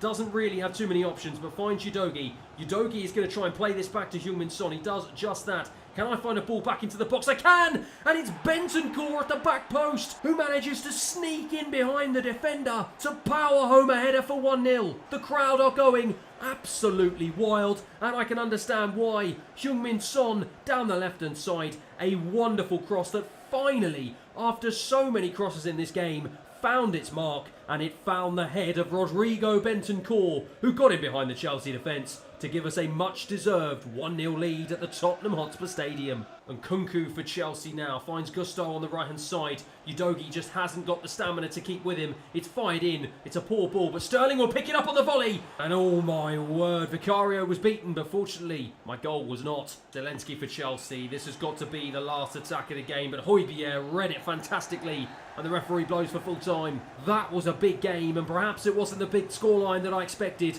But on Pochettino's return to the Tottenham Hotspur Stadium, he leaves, along with his Chelsea players, incredibly disappointed, as we have managed to get another massive 3 points on the board. The players know how important that was, the fans know how important it was, as at full time here at the Tottenham Hotspur Stadium it finishes Spurs 1, Chelsea 0. And with Bentancur sliding in to celebrate his first goal of the season, it is a result that has maintained our second place in the standings with 24 points. And whilst we might not be scoring that many goals, defensively we have been outstanding, conceding the least amount of goals alongside Manchester City. And for me, that is in no small part down to this man, Cristian Romero, who has now firmly established himself as our number one centre-back, up to an 84 rating. 11 Premier League appearances, 1 goal and 4 clean sheets, and an average rating of 7.19. Our vice-captain is potentially leading a title charge at Tottenham Hotspur. However, with his joy comes despair for the likes of Ben Davies and Eric Dyer, who both of whom play at centre-back, but neither of them can get any sort of look in into the starting 11. And with Eric Dyer's contract ending in 7 months' time, and with the club looking to get rid of him in real life, plus the Welshman Ben Davies now entering the latter part of his career, with me only having £17 million to spend heading into the January transfer window, perhaps those are 2 players that I could look to potentially move on in order to try and raise some additional funds. And with my starting 11 looking in pretty decent shape, and with the bench filled with incredibly exciting young talent, let me know down in the comments below if there is anyone else you don't think will make the cut at Tottenham Hotspur Football Club in the future, and anyone else you would like to see me add to the transfer list in order to raise more funds for a potential tilt at the title in the second half of the season. And so, after making our way through the next couple of games, beating Wolves 2-1 away from home despite Vlahovic missing another penalty, but following that up with a disappointing 3-1 home loss against Aston Villa, we find ourselves dropping down to 3rd place in the league, 10 points off of top of the table Manchester City, and being overtaken by our arch rivals Arsenal. But I think now might be the perfect time to try and cut that gap to the top as we head to the Etihad Stadium for what is without doubt going to be the toughest game of our season so far. We make two big changes to our usual starting 11. Tapsoba comes in at centre-back in place of Mickey van der Ven, who drops to the bench, and Richarlison replaces the yet-to-score Vlahovic up front as he too drops to the bench. Alvarez to Bernardo Silva on the right-hand side, being chased down by Udogie as John Stones gives it back. Alvarez now picks up a ball, acres of space, no one putting in a challenge. Silva into the box he goes, he's being held up by Tapsoba, and he just goes to show it was the right decision to put him back into the starting 11. And it's a brilliant challenge and a brilliant way to bring the ball out of defence. Richarlison comes short to try and get himself involved in the game. Maddison just weaves past two Manchester City players. He does a brilliant job of doing that, and he lays it into the path of Heung-min Son. Son tries to find Richarlison. It was the wrong ball, but Maddison picks it up. Maddison strikes. Brilliant defending from Nathan Ake. Jack Grealish for Manchester City on the edge of the box. Pedro Porro with a wonderful challenge, and Richarlison can release Kulusevski on the right-hand side. Can he try and find a ball back over to Richarlison? He tries to go over the top. Richarlison is held up by Ruben Diaz. He's fighting, but he just can't get past. Into Heung-min Son, who's come deep. I'm going to try and find the overlapping wrong under Udogie, and I do find him. Can he find a ball into Maddison? He can. It's a first touch pass into Richarlison, and Richarlison into the back of the net. Well, originally I didn't think there was going to be enough on the pass from Maddison, but Richarlison read it fantastically, and he does the dance in front of the Manchester City faithful. Udogie got up in an advanced position. Richarlison showing the striker's instinct that perhaps Vlahovic hasn't showed so far this season. And he proves why it was the right decision to put him back into the starting 11. 1-0 Spurs. Romero to bring the ball forward. Finds Højbjerg, who's managed to wriggle away from several defenders, and Højbjerg was inches away from feeding in Richarlison, but he's picked it up for a second go. Into James Maddison. He turns wonderfully. Maddison continues his run into the box, unopposed, tries to fire it in, tried to get it to the back post to Højbjerg, but Ederson read it well. Grealish being hunted down by Bentancur, but does a really good job of getting away from him. And Phil Foden now, presumably on as a substitute, feeds in Calvin Phillips. Into Nathan Ake, out to Grealish. City playing the ball around really nicely inside my half. Grealish continues to have it, gives it back to Nathan Ake. They're trying to shape up for a cross here, but they continue into the box. Nathan Ake just dances around my defence. Pedro Porro, though, comes to the rescue. Calvin Phillips for City, driving infield here. No one putting in a challenge. It's a great ball in. Bernardo Silva was free, but in the end, his header wasn't strong enough. Vicario was easily able to collect. Bentancur to release Richarlison. Richarlison's got Heung-min Son ahead of him. Heung-min Son going to try and burst into the box. Can I find a ball across to Ryan Sessegnon? Perhaps that wasn't the best one, but Sessegnon will now play it across. I was looking for Brennan Johnson at the back post, but it was well defended by Manchester City. There is just 5 minutes remaining in this game for us to hold on for what will be a memorable and much needed victory away from home. Tapsoba into Højbjerg, into Basuma. We're going to look for a second here to try and put the game to bed. Bentancur tried to feed it through for Brennan Johnson, but it was well intercepted by the Manchester City defence, and now they can try and hit us on the counter-attack. End-to-end stuff is not what we want in the final dying minutes of the game, but it's well read by the substitute Sessegnon. I am just going to absolutely hammer this one away as the referee blows the whistle for full time. Heung-min Son salutes the Tottenham faithful. Richarlison celebrates as well as he does wonders for his claims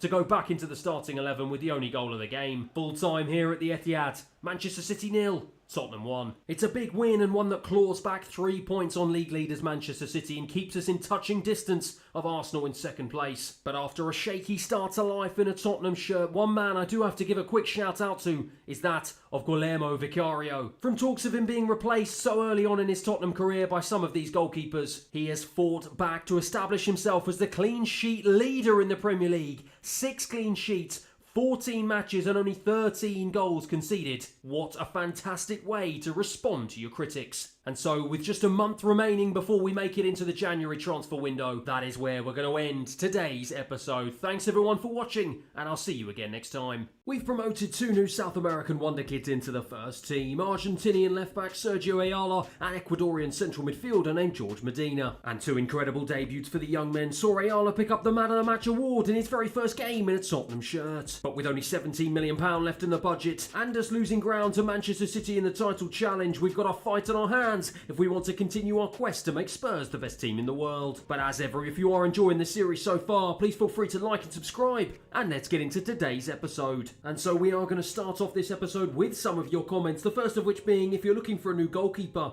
I'd say to sign Mamardashvili from Valencia. Now, to be honest, at the start of last episode, I think you may well have been onto something, as he fits the bill of exactly the type of players we want. He's young, and he's got plenty of potential, along with some of the other guys that have been called into my shortlist, thanks to your comments along the way. However, with a stunning display of goalkeeping becoming the clean sheet leader in episode 3, and with his overall rating improving to 83, I'm kind of reluctant to replace Vicario in between the sticks, especially as this is his first season at the club. Another one coming in saying, I know it won't get you much, but for extra cash I'd sell Eric Dyer. He was linked with a move away from the club in the summer transfer window and could help with cash, although I'm not sure who you could sign to replace him though. Yeah, so Eric Dyer is definitely someone who's probably seen his last few days at the club. His contract expires in 6 months, and with him being 29 years of age and only rated 77, I highly doubt he's going to get any better than he already is. However, in terms of his future at the club, I'll touch upon that a little bit later on. But speaking of replacements for him, Indika from Frankfurt would be a great centre-back to target in the January transfer window. So again, it's another brilliant suggestion, and at 6'4" and left-footed and being 24 years of age, he could seamlessly slot in the left-hand side of my defence. But with him just joining Roma in real life, I'm not really sure whether or not he'd want to make an immediate move away from them. Plus, I'm not even sure if we're going to be able to afford him right now, but time will tell. Use the formation 4-2-3-1 as it will give Porro and Udogie more freedom, Højbjerg more defensive capabilities, and unlock Maddison and Vlahovic's full potential, and that's the formation that Ange Postecoglou uses in real life. Yeah, so I spoke time and time again at the back end of last episode about how I'm just not getting the best out of this man Dusan Vlahovic. Even though he's up to 85 rating, he is still yet to find the back of the net for the club, despite playing for the club 11 times. So despite me being fairly happy with this 4-3-3 formation that we're currently running at the moment, I am going to take on board your feedback, and I'm going to switch the formation to a more narrow 4-2-3-1 and move Maddison into the hole behind the striker that can hopefully allow him to feed in some balls that Vlahovic will be able to take advantage of. And finally, you should add the instruction to get players in the box using the D-pad, since crossing is a big part of your game, and you can also put the majority of your players in the box manually from the tactics menu in team management. It will help get more players into positions instead of having 2 or 3 players in the box and have the ball cleared out. So yeah, perhaps that is the final piece in the jigsaw that I'm missing so far. I'm pretty happy with the rest of my tactical instructions, particularly gegenpressing has worked very effectively for us in the final third. Plus, I think playing a more offensive direct passing style has definitely helped us. But as you can see, in terms of the number of players I'm getting in the box, I'm only halfway up where I perhaps could be. So what I'm going to do is I'm going to shift this up all the way to just 2 bars away from the top. Hopefully that doesn't leave us exposed, but hopefully the risks of getting more players into the box will outweigh the cons, and hopefully we'll get the best out of this man Vlahovic, and we'll finally see him break his duck and get his first goal for Tottenham Hotspur Football Club. Now, with both Ayala and Medina impressing in their debuts for the club, but with them only being rated 65 and 64 respectively, I put a poll out there to you guys to decide what do you want to do with these 2 young players for the remainder of the season. And you lot were all crystal clear in your responses. A whopping 76% of you all suggest for me to loan the pair of them out to clubs to try and get some first team football to aid their growth and development. And so with that in mind, I will be sticking both of them on the loan list, with the hope that once we get to the start of the January transfer window, we can get some decent offers for them, and hopefully they can begin their journeys playing football at a senior level. Now, I mentioned at the start of the episode we only have £17 million left in the transfer budget, and if we want to try and catch up and bridge the gap to Manchester City at the top of the table, we are going to have to take a long hard look at this squad to see that who we can potentially sell in order to raise some additional funds. So with the likes of reserve goalkeeper Brandon Austin and centre-back Eric Dyer both only having 6 months remaining on their contracts, both of them have been added to the transfer list, along with the 30-year-old Welshman Ben Davies. Plus, despite him being rated 82 and having that something special, Giovanni Lo Celso is a man whom has been loaned out several times over the last few years by Spurs, and a man who is unlikely to feature in the first team anytime soon. So I think it would be realistic of me to add him to the transfer list, as he looks to be another man to force his way out of the club. And so as I wait for us to get through December in order for the January transfer window to open, it's going to be interesting to see whether or not I receive any offers for some of these players. But in the meantime, we've got some very interesting games that we've got to get through. Starting off on an incredibly negative note, it's a 3-1 home loss to our arch rivals West Ham United. And another loss, this time 2-1 at home to Newcastle Newcastle. Eventually though, we do manage to get back to winning ways, courtesy of a 3-1 away win against Nottingham Forest. We managed to progress through to the next round of the Carabao Cup, courtesy of a hard-fought 3-2 away win against Burton Albion. But we are brought crashing back down to earth, courtesy of a 2-1 loss against Everton. A clean sheet against Brighton was only good enough to secure a point as we draw 0-0, before we finally get back to winning ways, courtesy of a 2-0 win at home to Bournemouth. So it ended up being a mixed run of results in December, which unfortunately brought us down to 4th place, just a point ahead of Manchester United, who have a game in hand on us. The change in formation seems to have had somewhat of a positive effect on Dusan Vlahovic, with him at least getting on the score sheet 3 times so far in the Premier League, but he still isn't reaching the heights that I would have expected from him. And to be fair, I think that can pretty much be applied to every single player in my team, with Maddison being the highest goal scorer so far this season, with only 4 goals to his name. Richarlison, who hasn't really featured in the starting 11 too much, has chipped in with 4 goals overall, 3 of those coming in the Premier League. And Hojbjerg, one of my defensive midfielders, has chipped in with 3 goals to his name as well. And Kulusevski on the right hand side, whilst his rating has gone up to 84, he really hasn't impressed as much as I would have hoped him to either, with only 3 goals and 2 assists to his name. And as for Heung-min Son, it's been another disappointing campaign for the South Korean. 3 goals, only 1 assist in 19 Premier League games. And so it is clear to me that something just isn't quite right. And for starters, in spite of me changing the formation, when I head over to the individual player instructions, I realise that for every single player, I've just left on the default setting. So I'm going to start with Vlahovic, and I'm going to make sure that he starts making far more attacking runs in behind the defence. As we want to get a decent amount of crosses into him, I'm going to make sure that both of my wingers stay wide at all times. Maddison needs to make sure that he's getting in the box for crosses at all times, plus I want to make sure that he has the freedom to be able to roam around the pitch. And in true Ange Postecoglou style, I'm going to make sure that both of my fullbacks invert, try and come into the midfield in order to provide us more numbers in central areas. In spite of those individual player instructions, I can't help but feel that we still might need to make 1 or 2 more signings in order to improve the overall squad.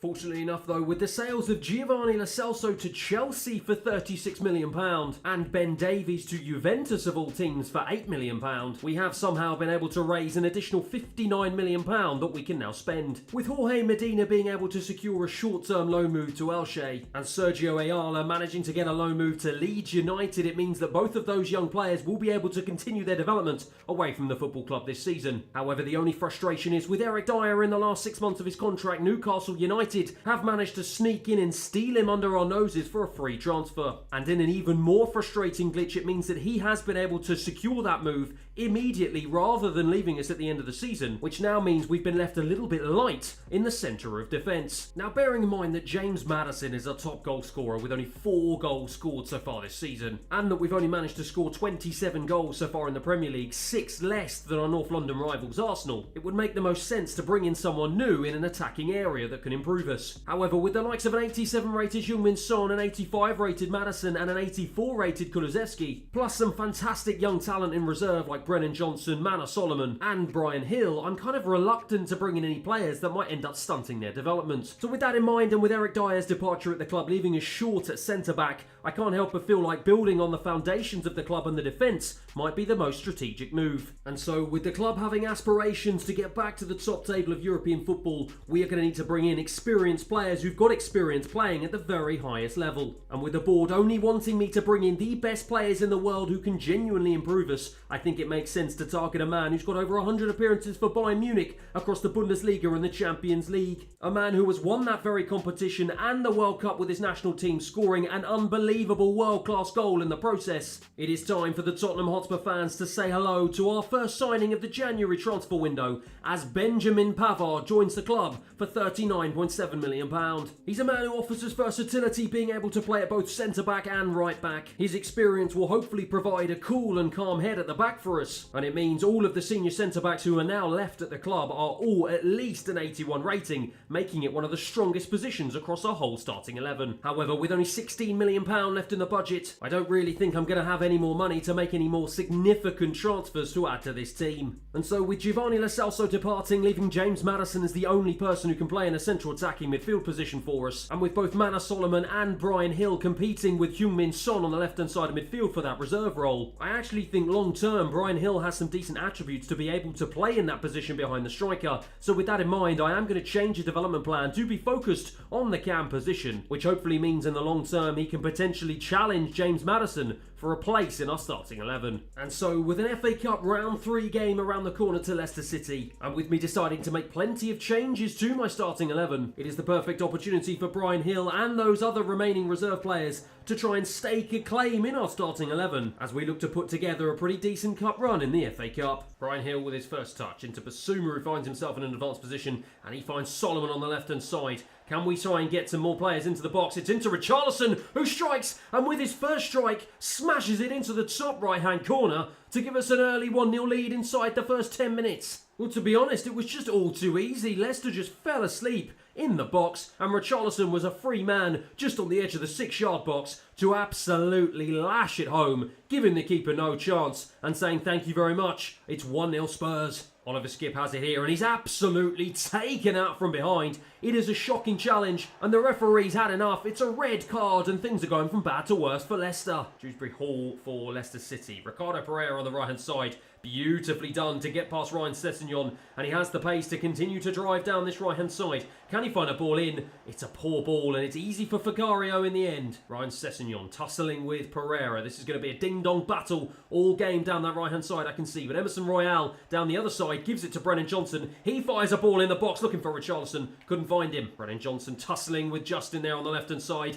and he manages to get the better of him. Fires it over to Oliver Skipp. Oliver Skipp into Manor Solomon. He twists and turns onto his left. Nicely done. Hits it with his left. And he smashes it into the top right-hand corner. It was all too easy, and Leicester City is showing exactly why they got relegated last season. Manor Solomon, it was a fine goal to be fair to him, but he had too much time and space, and when you give him that time and space, he will make you pay. 2-0 Spurs. Leicester City look like they've started this second half far better than they ended the first, but Tapsoba does well to defend, but Leicester still managed to keep hold of the ball. It's Pratt to bring it forward into Ricardo Pereira. I said it was going to be a ding-dong battle between him and Sessegnon, and it is proving to be so. Look at the two of them tussling on the edge of the box. Sessegnon gets the better of him and just about manages to get the ball clear. Richarlison into Oliver Skipp. Oliver Skipp can feed a ball through here. I was looking for Bryan Hill. He was inches away from playing him in there. He was really unlucky. But Oliver Skipp fighting to win the ball back. And he does get it back. It's Manor Solomon now. Twisting, turning. Finds Oliver Skipp again. I'm going to try and fire this across to the right-hand side to Emerson Royale. Can he play a ball across? Looking for Richarlison. And Richarlison scores our third. It's his second. And it is just all too easy. Well, it was Oliver Skipp's tenacity in the centre of midfield that got the goal for us. But it was another beautiful cross this time from Emerson Royale to find Richarlison, and he ghosted in behind the defenders into the edge of the 6-yard box, and he says thank you very much yet again for the second time in the game. It's 3-0 Spurs. Tapsoba, nice ball over to Brennan Johnson on the right hand side, and it's a better ball back to Emerson Royale, who's got space here, and he continues to drive down this right hand side. Can he find a ball into the box? He does, looking for Richarlison, who was looking for his hat-trick, but he couldn't get on the end of it. Daka with the throw for Leicester, finds Pratt on the left-hand side, goes past Emerson Royale really nicely, and Jamie Vardy on as a substitute finds a ball into the box for Mavidi. And it's a bit of a waste in the end for Leicester City. Well, that turned out to be the last attack for Leicester City, and you can tell from the goalkeeper's reaction, he, along with the rest of the players, are incredibly disappointed by their overall performance. It was made difficult going down to 10 men so early, but Richarlison had already scored before that point, and he looked like a man on a mission. As at full time here, it finishes Spurs 3, Leicester City 0. A 2-goal Richarlison capped off a wonderful team display, meaning that we will be sailing through to the 4th round of the FA Cup. But in bigger news, with us knocking Burton Albion out of the quarter-final of the Carabao Cup, we have been drawn against our arch rivals Arsenal in the semi-finals. And with the first game being played at the Tottenham Hotspur Stadium, it's a wonderful opportunity for newcomer Benjamin Pavard to make his debut in arguably the biggest game of our season so far. And with Richarlison's 2-goal display against Leicester City, I feel it is only right for him to keep his place in the starting 11 as Vlahovic drops to the bench. Pavard with his first touch in a Spurs shirt, and he's already being put under pressure by Odegaard from Arsenal. But he gives it to Romero really nicely, and he does really well to get away from the challenge as Pablo Vieira wins that one really high, and Arsenal start as they mean to go on. It's Fabio Vieira, who picks it up, but Romero with a great challenge, knowing his defensive position is under threat. With the arrival of Benjamin Pavard, he is there with a brilliant challenge, but it is now Richarlison, another man who's fighting for his position, who drives into the box, and Richarlison, who smashes it into the back of the net to give us a 1-0 lead here at the Tottenham Hotspur Stadium. Well, my word, inside the opening 10 minutes, it is end-to-end stuff. and Saliba just could not keep up with the relentlessness of Richarlison as he was desperate to score against our arch rivals, and he did just that, giving Ramsdale no chance as he celebrates wildly to give us a 1-0 lead. Kulusevski with the ball, and he's taken out from behind by Zinchenko. And Zinchenko is a very lucky man to only escape with a yellow card. Well, let's take a quick look at this replay. That is a shocker. That should be a straight red card, and Zinchenko can count himself a very lucky man. Udogie for Spurs finds Heung-min Son on the left-hand side, twisting, turning, finds Maddison in a really nice pocket of space, and he drives into the edge of the Arsenal penalty area, looks for Kulusevski at the far post, and Ramsdale makes a real hash of that one. A bit of an acrobatic save, but at least he gets the job done. Tottenham corner. Gabriel Jesus for Arsenal into Odegaard. Lovely pass into Fabio Vieira. And Vieira is unmarked down the left-hand side. Romero tries to come across the cover, but it's Martinelli in the box. The danger man into Gabby Jesus. Vicario with a big save. Oh, it's a huge miss from Tomiyasu. Højbjerg, oh, he's given it away so cheaply there to Fabio Vieira. And Arsenal go again, desperately hunting for an equaliser here to get a foothold back in this game. Odegaard twisting and turning. Romero with a brilliant challenge though. And Pedro Porro gets it cleared to Kulusevski. Martinelli again for Arsenal. It has been relentless pressure in the last 10 minutes from them, but it's well won by Bentancur. And now, can he try and release Richarlison for the counter-attack? Richarlison does well to win it, but it's given away. And it's Gabby Jesus now.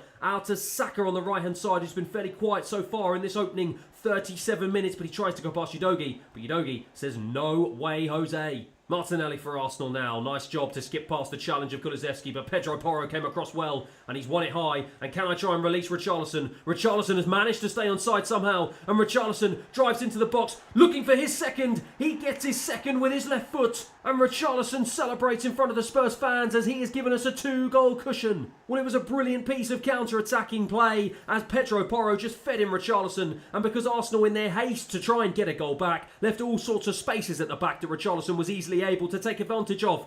As it's Spurs 2, Arsenal 0. Zinchenko for Arsenal. Nice pass into the path of Martinelli. He's got the pace to try and get away from Pedro Porro. Continues into our box here, unchallenged. Gives it back to Odegaard. Odegaard skips past the challenge of Højbjerg. Declan Rice on the edge of the box, looking for options. Finds Zinchenko. Back to Odegaard. Brilliant start from Arsenal here at the start of the second half. And Gabby Jesus gets it all wrong, and it's a big let-off for us. Benjamin Pavard almost under the challenge there of the Arsenal attackers, but he manages to get away, and he finds Udogie, who's got the pace and power to drive past the Arsenal midfield into Bentancur, who drives into the box, gives it back to Udogie, who tried to give it to Richarlison. In the end, Declan Rice was there, but Højbjerg to strike from distance. Makes a bit of a hash of it. Havertz for Arsenal as a substitute finds Gabby Jesus, who finds Saka, who goes back in field for Havertz. This is lovely play from Arsenal, and they've completely opened us up, and we are very, very lucky. By only a matter of centimetres, ended up finding himself offside. Arsenal with the corner, 75 minutes on the clock. They've got to try and see if they can find a way back into this game. They cannot let this cup tie get away from them. It's headed away by Benjamin Pavard, only as far as Saka.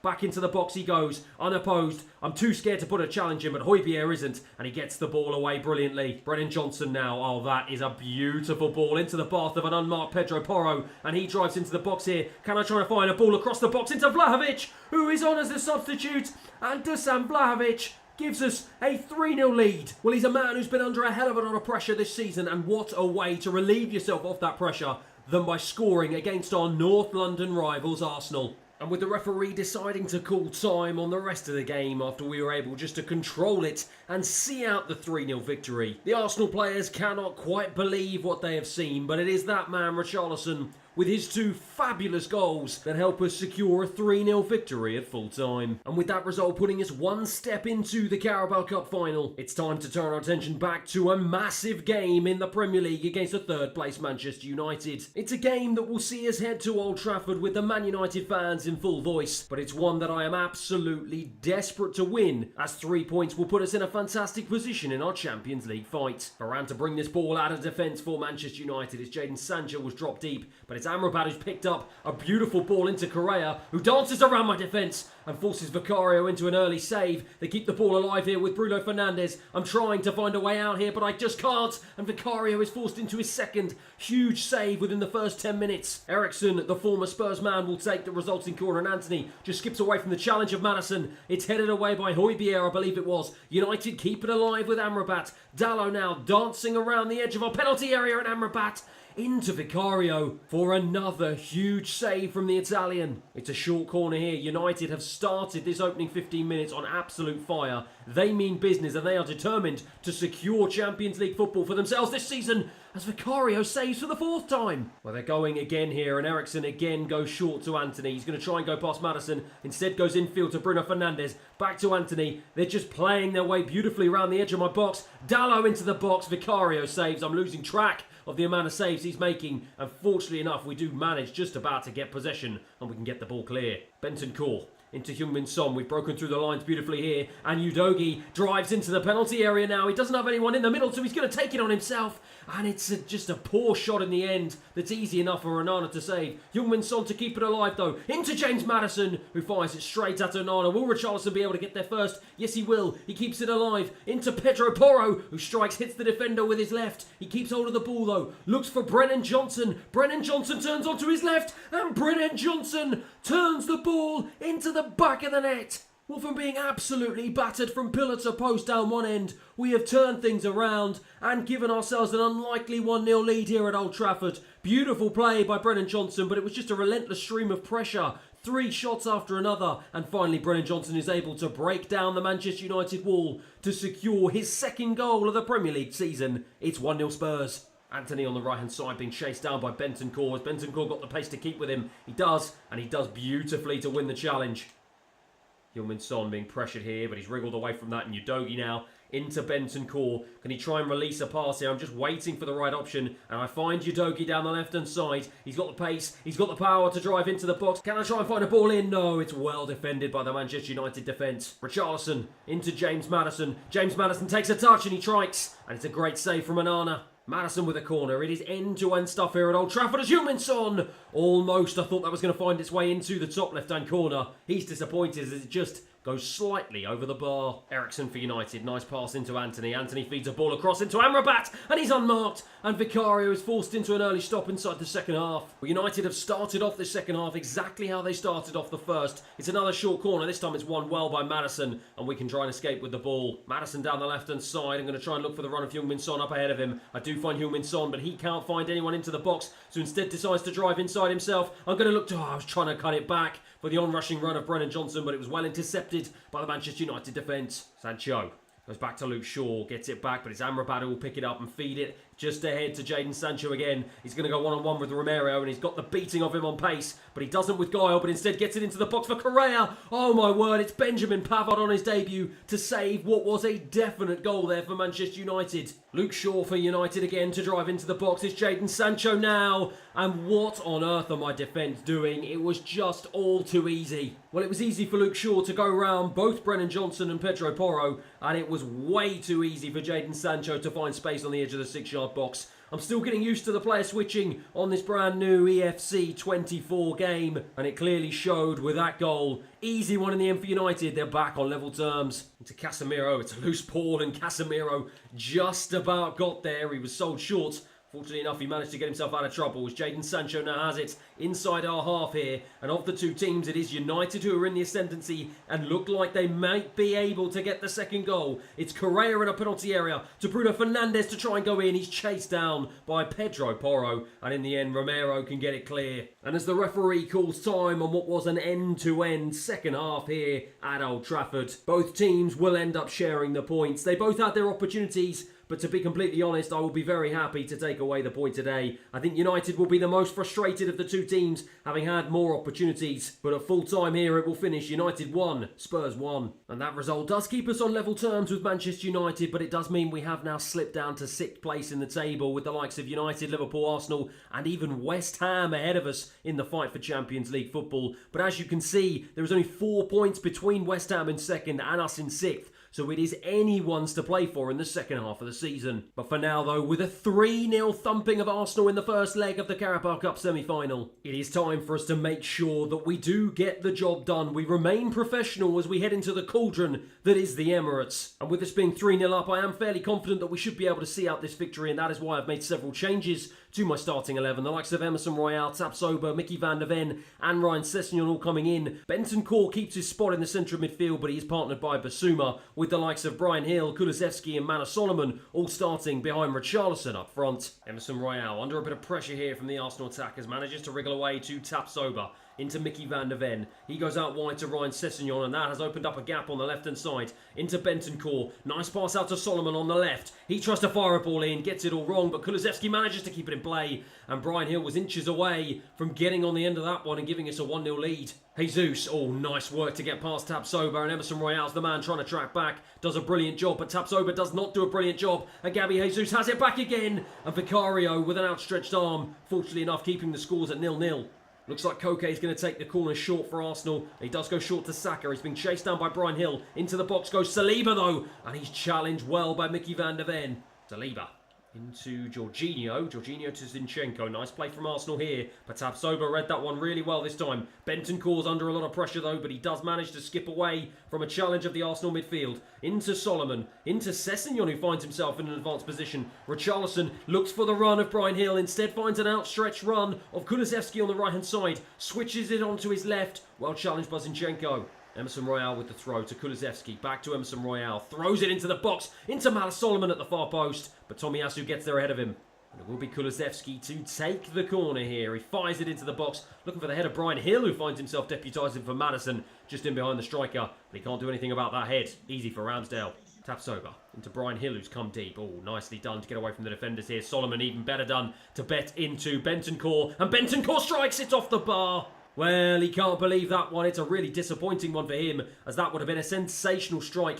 Ramsdale was beaten. Unfortunately, the Arsenal post was not. Odegaard for Arsenal into Saka. Saka trying to drive down the right-hand side, being chased down by Tapsoba. Does a really nice job of cutting back inside, though. Sends him a dummy. Solomon tries to win it. Bentancur instead wins it, but he's chased down. Koke into Gabby Jesus. Nice play from Arsenal on the edge of our box, but Bentancur is there yet again. He started this game off really well. Richarlison now into Basuma. Basuma's going to try and look for the run of Emerson Royal down the right-hand side. He finds the run, and Emerson Royal has got space here. He continues into the box. It's just about trying to find the right man. He finds the wrong man in Ramsdale.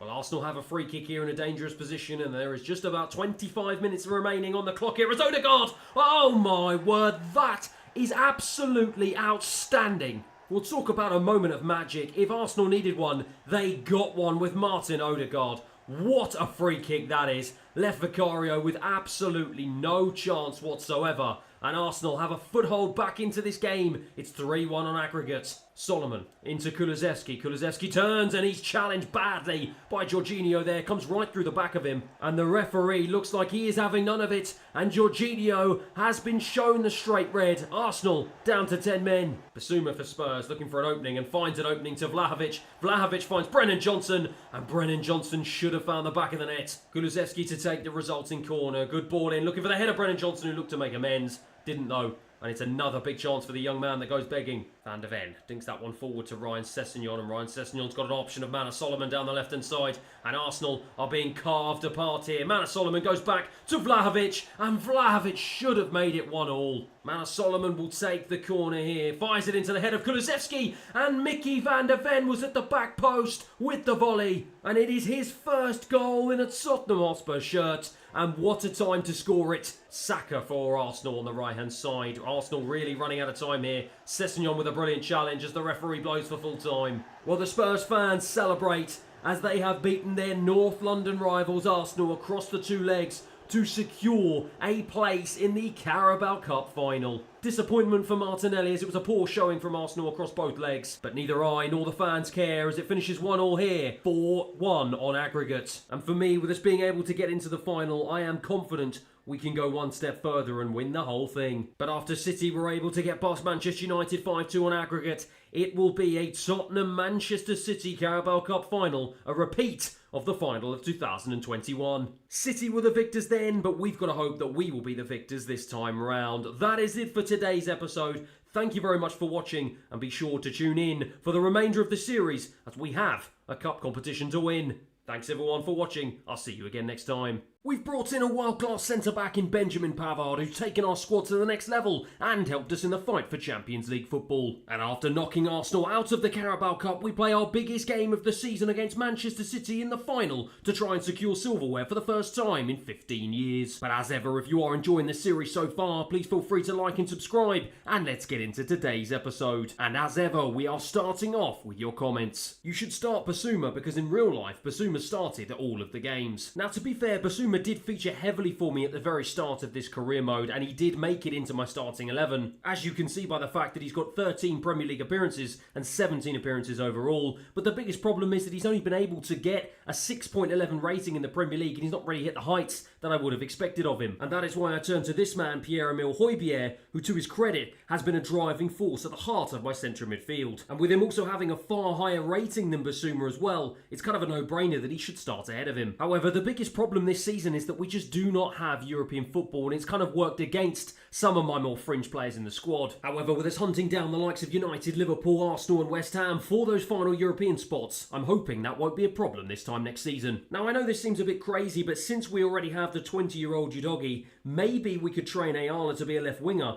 as we need a replacement for Heung-min Son, and Ayala could turn out to be a very pacey and tricky winger. Now, as you can see, Ayala is currently out on loan at Leeds, and bearing in mind he's already gone up by 3 points to 67, clearly that is doing wonders for his development. However, with the likes of Sergio Reguilon out on loan at Manchester United, and Ryan Sessegnon not really fulfilling the potential that perhaps he once had, I kind of saw Ayala as the long-term competition for this man Destiny Udogie. Having said that, with Udogie now only being 21 years of age, and with him being at a far higher rating than Ayala, it probably is likely that he will be our left-back for the foreseeable future. However, the fact that Heung-min Son, whilst he is our captain, is getting to an age where we might want to look to phase him out, it's actually a really good shout that we might well want to look for a potential long-term replacement for him. And whilst Ayala could well have the potential to do that, and he's shown he does have the versatility being able to play both at left and right back, when I've hovered over Destiny Udogie, I've suddenly realised that not only can he play at left back, he can also play further up the pitch at left midfield, and during his time at Udinese, he was playing as an attacking wing back as well. And looking through his stats, he does actually have all of the qualities to pose a potential problem in more advanced attacking areas. So perhaps it might be Destiny Udogie after all, who could well be the long-term replacement for Heung-min Son. So let me know down in the comments below what you think I should do with this young man. Should I keep him as our left back, or should I potentially look to retrain him in a more advanced position? And finally, hey Adrian, watching from South Africa, could you please maybe just sell Vlahovic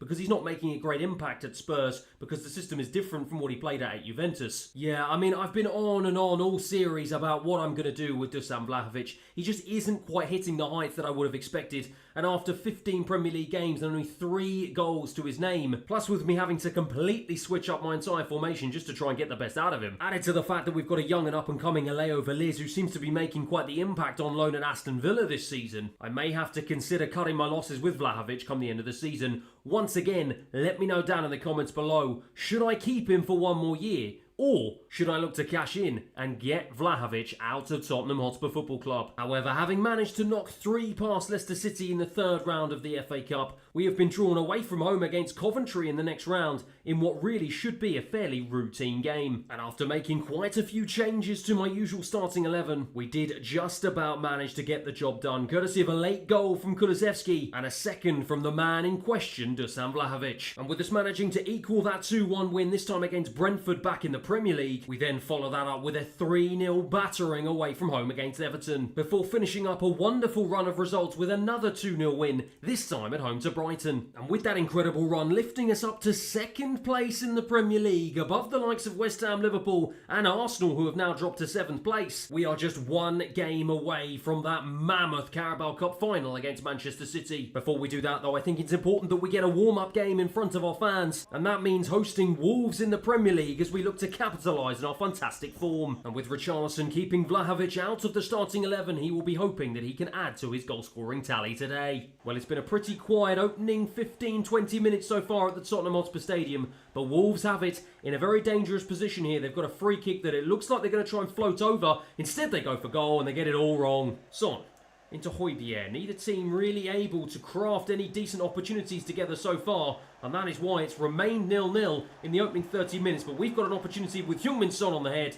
Can't get there. Masimovic for Wolves. Out to Hwang on the left-hand side. Benjamin Pavard, the newcomer, with a thumping challenge to get the ball clear. Kulusevski darting around the Wolves midfield. Finds Bentancur. He's going to try and play it into the feet of Maddison, who tries to play it into Son. Has Son managed to stay on side? No, he hasn't. Pedro Porro into Hojbjerg. Maddison, who's dropped deep yet again. Bentancur to try and bring the ball forward. Finds Heung-min Son. Heung-min Son with the strike. And Heung-min Son finds the back of the net. Well, he wasn't able to stay on side with the first ball through, but he made no mistake with the second. And a game that has been a fairly quiet affair so far has been sparked into life thanks to a thumping strike from Heung-min Son as he gives us a 1-0 lead. Masimovic, nicely challenged from Bentancur. Richarlison with a nice little flick back to Maddison. And I'm waiting for the overlapping run here. Instead, I give it to Bentancur. Somehow managed to wriggle into the box here. He flays it across into Richarlison. It's 2-0 Spurs. And Richarlison proving why I was right to put him back in the starting 11. Well, I said he'd be desperate to add to his goal-scoring tally, and he's done just that. Bentancur managed to wriggle away from 2 Wolves challenges,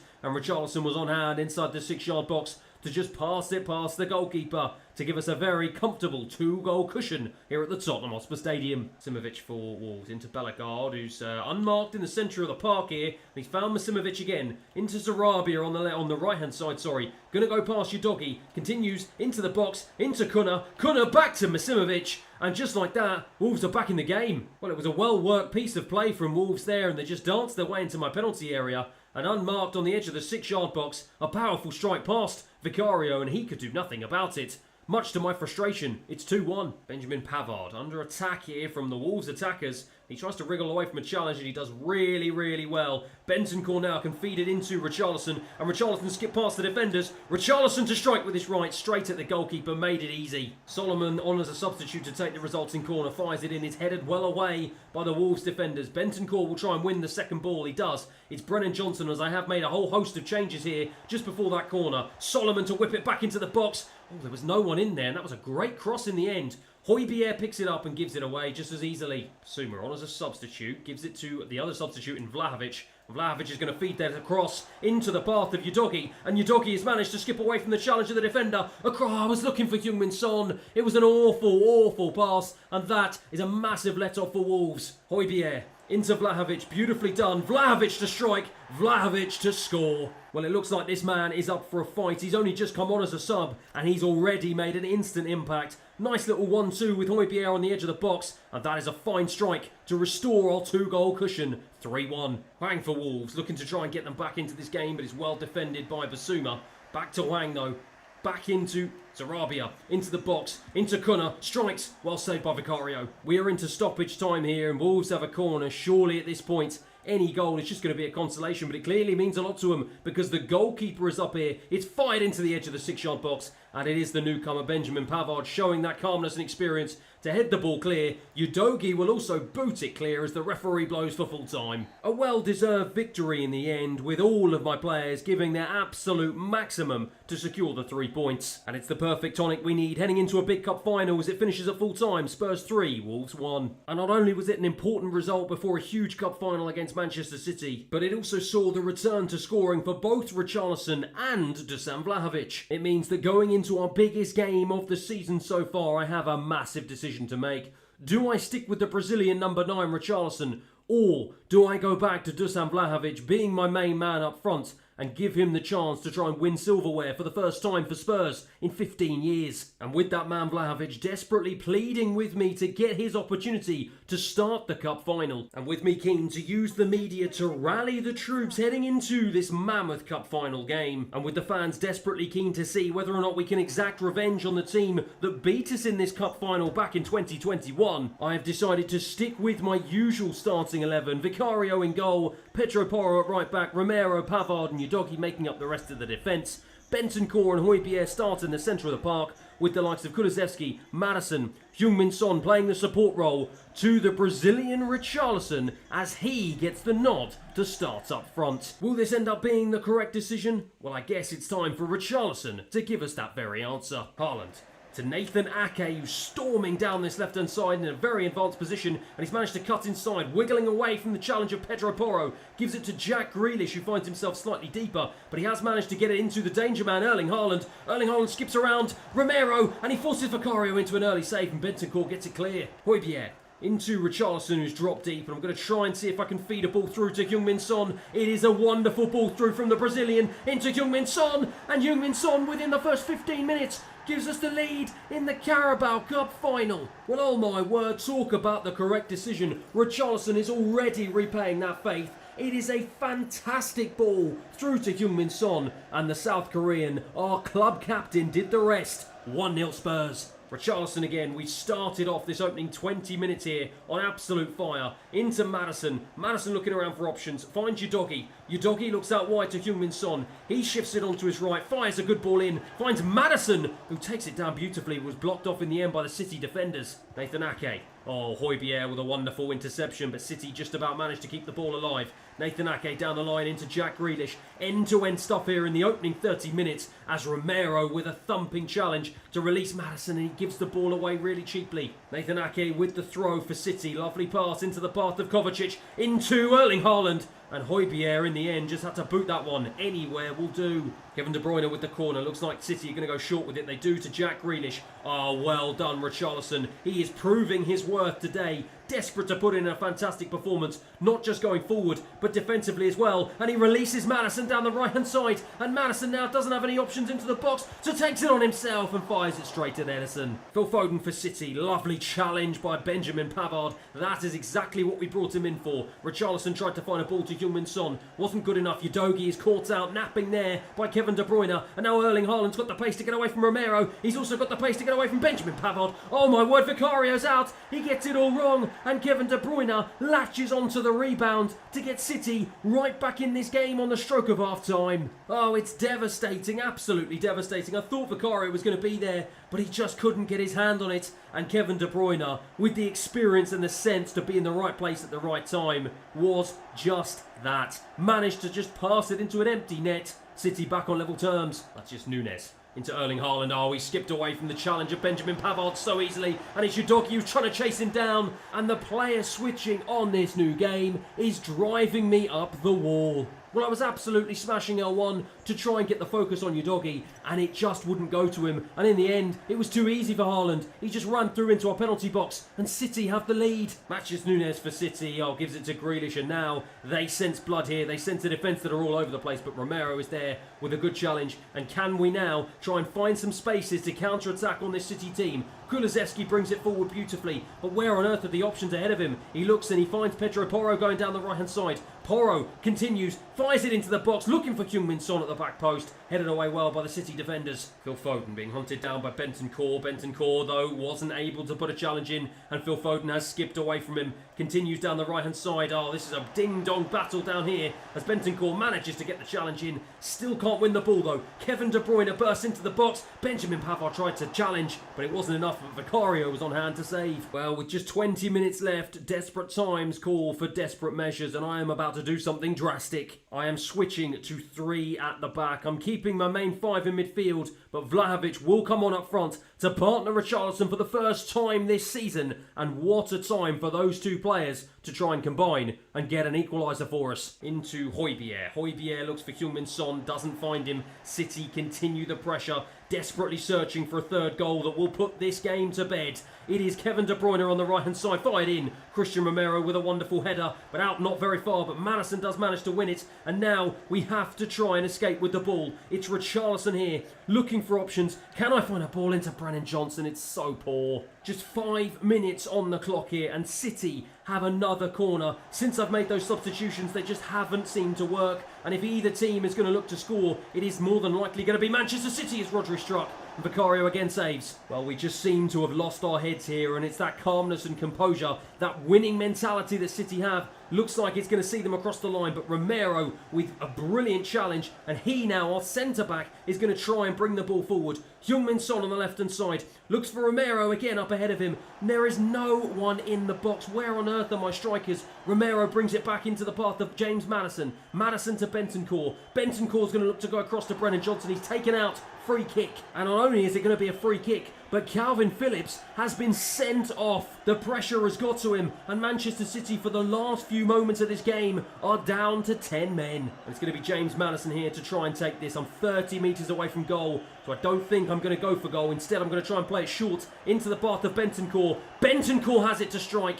He got it all wrong. City get it clear with Rodri, and the referee blows for full time. The City fans celebrate wildly, and I can understand why. City once again have beaten Spurs in a cup final. Vicario and the rest of the players cannot believe it, but again, in the biggest moments is when we have fallen apart. Some might say it's typical Spurs, others might say that we are just in the beginning of our journey to become the best team in world football. But for now, it is Manchester City's time as Kevin De Bruyne will hold and he will lift the Carabao Cup as Manchester City are crowned champions of the Carabao Cup once again. And as frustrating as it is, I do have to face up to the media. And for me, just getting to the final this season in itself was an achievement. It is a narrow defeat and it is hard to take, but it's one I think my boys will learn from, and we will hopefully come back stronger in the future. Well, Vlahovic thinks that he probably could have contributed a little bit more, and to be honest with you, mate, you're probably right, because you did absolutely nothing when you came on the field. And as for Richarlison, well, it was actually a pretty decent first half performance for the Brazilian, but unfortunately, much like the rest of my team, seemed to go quiet in the second half. I think that goal right on the stroke of half-time from Kevin De Bruyne was a real kick in the teeth to most of the players, and for now, we've just got to hope that that doesn't have an adverse effect on our fight for Champions League football. However, with our hopes of silverware in one cup competition dashed, our chances of cup glory are still well and truly alive in the FA Cup. And as we head to the Tottenham Hotspur Stadium,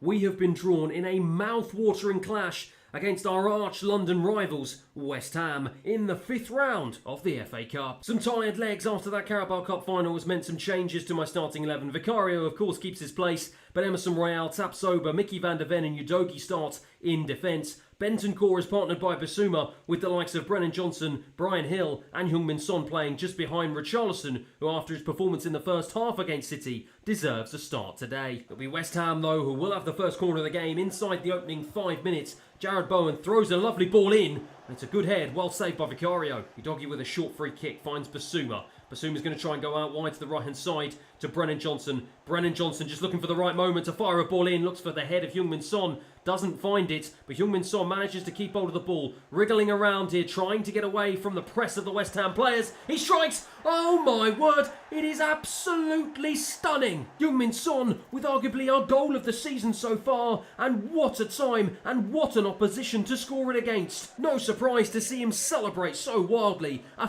fabulous goal to give us a 1-0 lead into Brennan Johnson. We've got our tails up here, having taken an early lead, and it's Richarlison who keeps hold of the ball, tries to feed in Brennan Johnson, but it's Brian Hill who manages to get hold of it. He switches it onto his left and looks to do the same that Heung-min Son did, and he does just that. Well, what on earth is in the water here today at the Tottenham Hotspur Stadium? But it has been 2 back-to-back stunning strikes that has given us a 2-goal cushion. Well, Brian Hill was not meant to be the recipient of that pass, but he made it his own, and it's a stunning strike. The keeper probably could have done better. Well, he certainly could have done better, but I don't care. Neither does he. It's 2-0. Heung-min Son into Udogie, who's overlapped him. Back into Bentancur, who gets challenged well by Jared Bowen. And West Ham now can try and hit us on the counter-attack. Ben Rama looking to be challenged here by Tapsoba, who's done a good job of holding him up. Bissouma does well, even better to intercept. And now we can counter-attack on West Ham with the pace of Brennan Johnson down the right-hand side. He's being chased down by the centre-back. And now can he try and play a ball into the path of Richarlison? He does. Richarlison takes it on his left.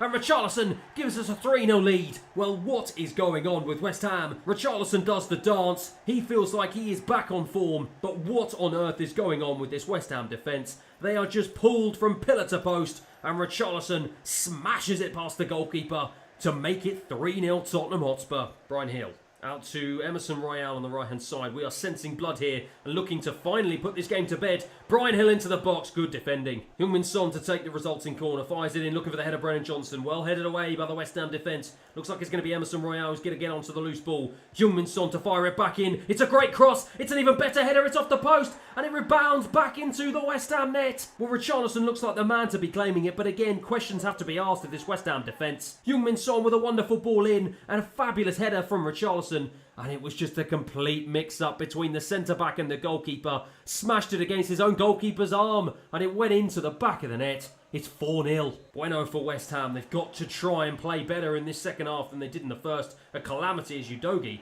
Oh my word, he's almost taken out by the ball there as Heung-min Son brings it up into the path of Bryan Hill. He skips away from the challenge. Going to try and play a ball over to Emerson Royal on the right-hand side. And he's unopposed and seemingly unaware from the West Ham defenders. He fires the ball in, looking for the Heung-min Son at the back post. Doesn't manage to reach him. Into Bentancur. We are looking to make this an absolute rout as Basuma skips away from two challenges. Hits it with his left. Well blocked. Mana Solomon.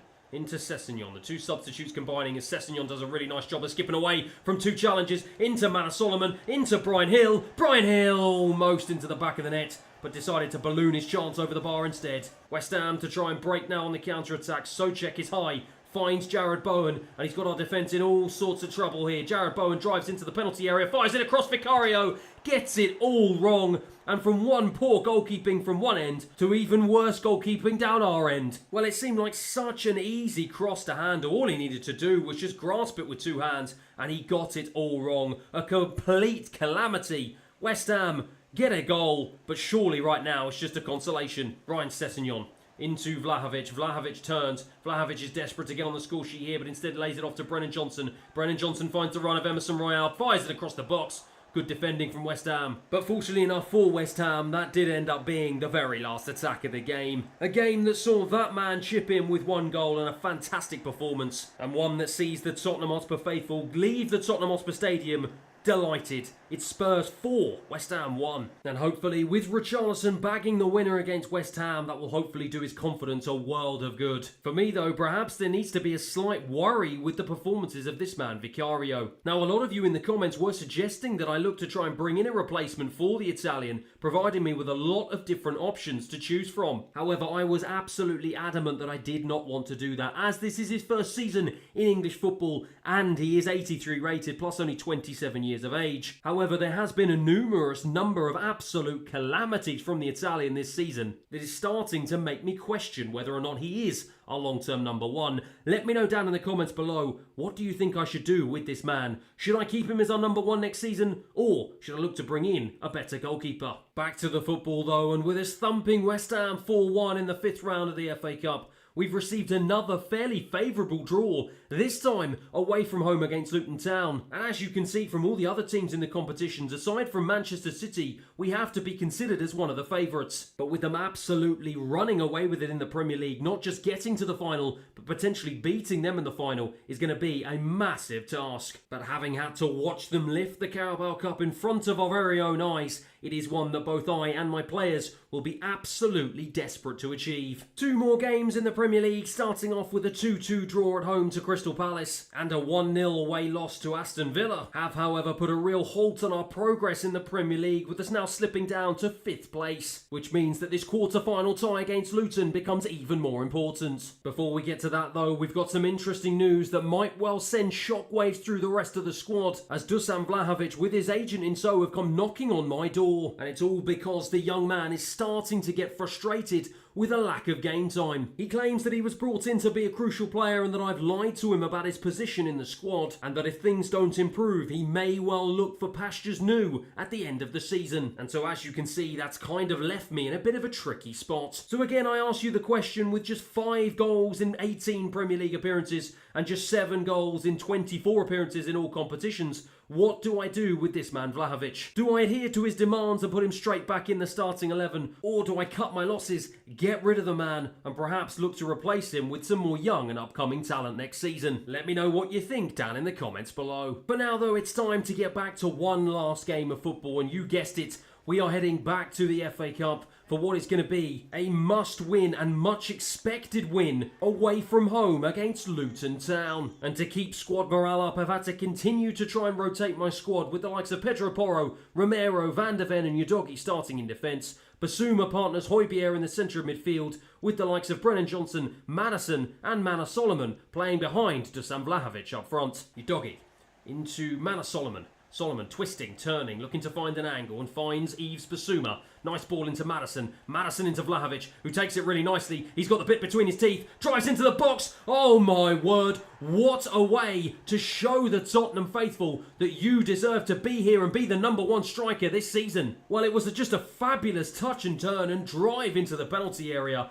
And with his left foot, he gave the keeper absolutely no chance. A brilliant way to open the scoring here today. 1-0 Spurs. Finds Maddison. Maddison in a nice little pocket of space with a wonderful outside of the boot pass. Oh, that's even better pass into Udogie. Back into Vlahovic. Back into the back of the net for 2-0. Well, my word, this is a man on a mission today against Luton Town, and he is keen to put the doubters to rest. Beautiful build-up play, wonderful pass, sent the defender flying, and when Udogie fed it into Vlahovic, he made no mistake. A wonderfully applied finish gave the keeper absolutely no chance. It curled away from him. It's 2-0 Spurs. After Solomon on the left-hand side, he's got Udogie moving up ahead of him, really nicely done, and Udogie just drives past 2 Luton Town defenders into the box. My word, this is a brilliant run into Maddison. Lovely save by Tim Krul. Vlahovic picks up on the loose ball, gives it to Brennan Johnson. He feeds in Hojbjerg, who strikes, well defended, into Manor Solomon. Manor Solomon's going to try and feed in Vlahovic. He senses he can get his hat-trick here, but tried to lay it off instead to Pedro Porro, who's going to feed it back across, looking for the head of Maddison. It's headed down and away by the Luton defenders. Ross Barkley for Luton. They seem to have got their tails up now, and they sense they can try and get a goal here. They drive into the box with Kabore.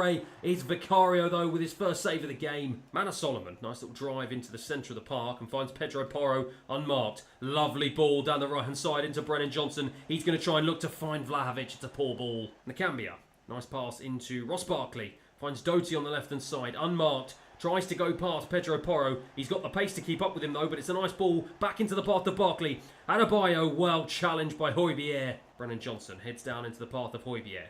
Pedro Porro goes in field. Going to look to pass it back to Brennan Johnson. Really nicely done. Can Brennan Johnson find a better ball into the box this time? Fires it across. It was a strong ball, but Vlahovic was just in the wrong place at the wrong time. Hojbjerg wins that into Vlahovic, who's come deep. Nice pass into Basuma, who finds himself in an advanced position. Lovely pass into Maddison. Maddison across. Vlahovic. Oh my word. How on earth has Vlahovic missed? Well, we've got to take a look at the replay here. He was open. The ball from Maddison, and Vlahovic had an empty net to pass it into.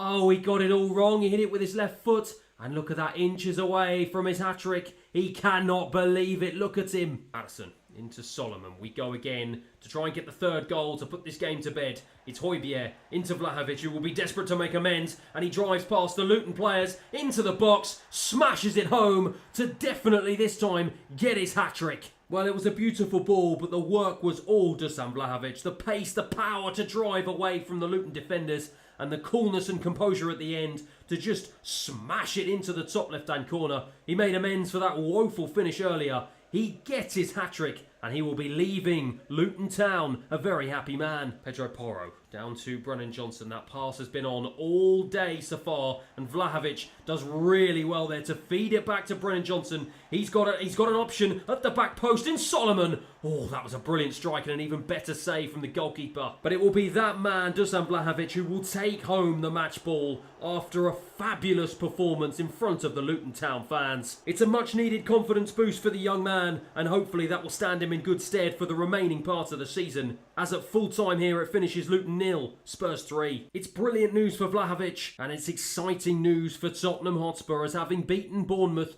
3-2 in the quarter-finals, we have been drawn against Manchester City in the semi-finals for the first opportunity to exact revenge on the team that beat us to the Carabao Cup. For now, though, with Vlahovic giving us plenty to ponder heading into the season finale, with his hat-trick against Luton showing that he does still have quality that he can offer us, and with it looking likely that the fight for the Champions League places are going to go down to the wire, we are going to need all of the quality we can get. That is it for today's episode, though. Thank you everyone for watching, and I'll see you again next time. It's the season finale in a rollercoaster year at Tottenham Hotspur. We blew our chances of Carabao Cup glory, losing to Manchester City in the final, but we're still in the fight for Champions League football in the Premier League and still have a chance of FA Cup success for the first time in over 30 years. And with hat-trick hero Dusan Vlahovic finally coming into form, he'll be hoping to be the man to lead us to the promised land today. And as ever, if you are enjoying the series so far, please feel free to like and subscribe, and let's get into today's episode. And of course, we're starting off with your comments. Being a Tottenham fan, I would love to see Ansu Fati and Adeyemi eventually join the club. And for the right-hand right-hand side, Takefusa Kubo would be perfect and a realistic signing. And for backup at striker for Richarlison would be Evan Ferguson, and he's said to be the next Harry Kane. And as for the defence, Antonio Silva, and for more experience, Tomori would be perfect. Right, so first and foremost, there is quite a lot to unpack in that one comment. Another Brighton wonder kid in Evan Ferguson looks like he's joined Inter Milan on this career mode. So the question is, would he want to jump ship and join a new club in immediate succession? Plus, added to the fact that we've got the likes of Richarlison, Dusan Vlahovic, and the up-and-coming Aleo Veliz all up front, I actually think we're pretty well stocked in that area at the moment. Now, Tomori is actually a really good shout. He's English, he's homegrown, and he's got experience of Premier League football, plus the fact he's proven himself as a top-quality centre-back away at AC Milan. The thing is, though, having just brought in the likes of Edmund Tapsoba and also Benjamin Pavard only this season, plus the fact I've also got Christian Romero and the likes of Mickey van der Ven all in central defence. Again, I think it's another position that I'm actually pretty well stocked in. However, with Ansu Fati enjoying his starter life in Brighton colours, it looks like he's playing for Barcelona on this game. Whether that's a glitch or whether they've recalled him because he's just playing so well for Brighton, I don't quite know. Now, Adeyemi turned out to be an absolute wonder kid on FIFA 23, and as you can see from his stats, they're pretty decent across the board. Plus, he would offer versatility, being able to play both on the left, right-hand side of midfield and up front as well. And as for Takefusa Kubo, not only does he offer versatility as well, but he is someone then in the comments you are absolutely desperate to see sign and play for Tottenham Hotspur Football Club. And the thing is, with Heung-min Son turning 32 at the start of next season and perhaps entering the latter part of his career, the left side of midfield might be a position that I want to start to look at sooner rather than later. Vicario is doing fine, so don't change him and return your formation to what it was before. Plus, those crosses to the back post just don't work. Maybe try changing that. Yeah, so there are definitely some mixed feelings about Guillermo Vicario's first season in a Tottenham shirt. He's had some absolute howlers, but he has also been the clean sheet leader in the Premier League at some point this season. Added to the fact we've only conceded 28 goals in the Premier League, and it's only his first season playing English football, perhaps I need to give him a little bit more time as my established number one. Now, the formation change is actually quite an interesting one. The entire purpose of this formation was to try and improve the service into my strikers and to get them to improve their form. And it kind of seems like it has worked with both Richarlison and Dusan Vlahovic scoring 10 goals in all competitions, but with only 5 goals in 18 Premier League games for Vlahovic and only 4 goals in 17 Premier League games for Richarlison, something still isn't quite working. So let me know down in the comments below, should I stick with this formation heading into the start of Season 2? Should I go back to my original 4-3-3 formation? Or should I try something completely different? And finally, you should start Mickey van der Ven as he's younger and has a higher ceiling than Benjamin Pavard. Yeah, to be fair to Mickey van der Ven, I kind of feel like he's been slightly hard done by this season. He is only 22 and he has already gone up by 3 points to now an 81 rating. And whilst Benjamin Pavard does have a higher rating than him and provides us with more experience, he hasn't exactly lit up the Premier League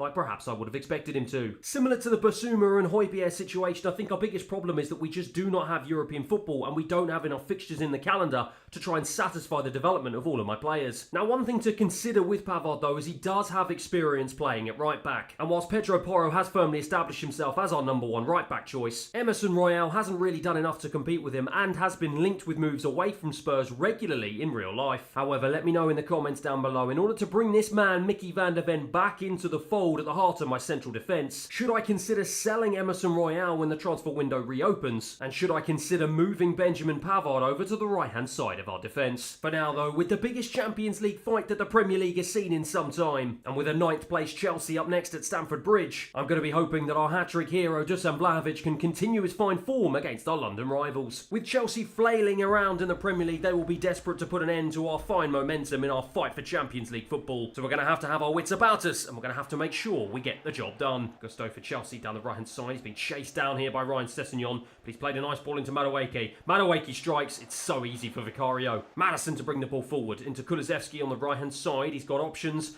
behind him, not really too many in the box, but finds Pedro Porro. He swings it across, looking for Heung-min Son at the back post. Oh my word, that would have been absolutely fantastic if he'd have scored. Pedro Porro into Hojbjerg. Hojbjerg looks for Vlahovic, who's come deep. Into Madison. Turns into Kulusevski, fires it back across. Again, no one in the box. Enzo Fernandez down the right-hand side into Gusto. One-on-one with Ryan Sessegnon. It's been a real battle between these two on this right-hand side, but Gusto looks like he's getting the better of him. But Ryan Sessegnon with a brilliant challenge into Heung-min Son now. Lovely turn away from the defence. Heung-min Son to bring it forward as the referee blows for half-time. Cucurella for Chelsea, under pressure from Maddison, wriggles away from it though. Chelsea bring the ball forward, but Bentancur intercepts it really well. Vlahovic out to Kulusevski on the right-hand side. He's going to try and drive past Cucurella, and he does a really brilliant job at doing so. Plays it back into Vlahovic, who strikes it with his left. Big save from Sanchez. Maddison will take the resulting corner and fires it in, looking for the head of Benjamin Pavard. Doesn't quite find it. Does find the substitute Brennan Johnson. Back out wide to Maddison. Oh, tried to fling that in on the first time with his right foot. Doesn't get it right, but Sessegnon will bring it forward and ends up losing it to Sterling. Enzo Fernandez into Gusto. We're pressing high here, but Gusto does a really nice job of getting away from that press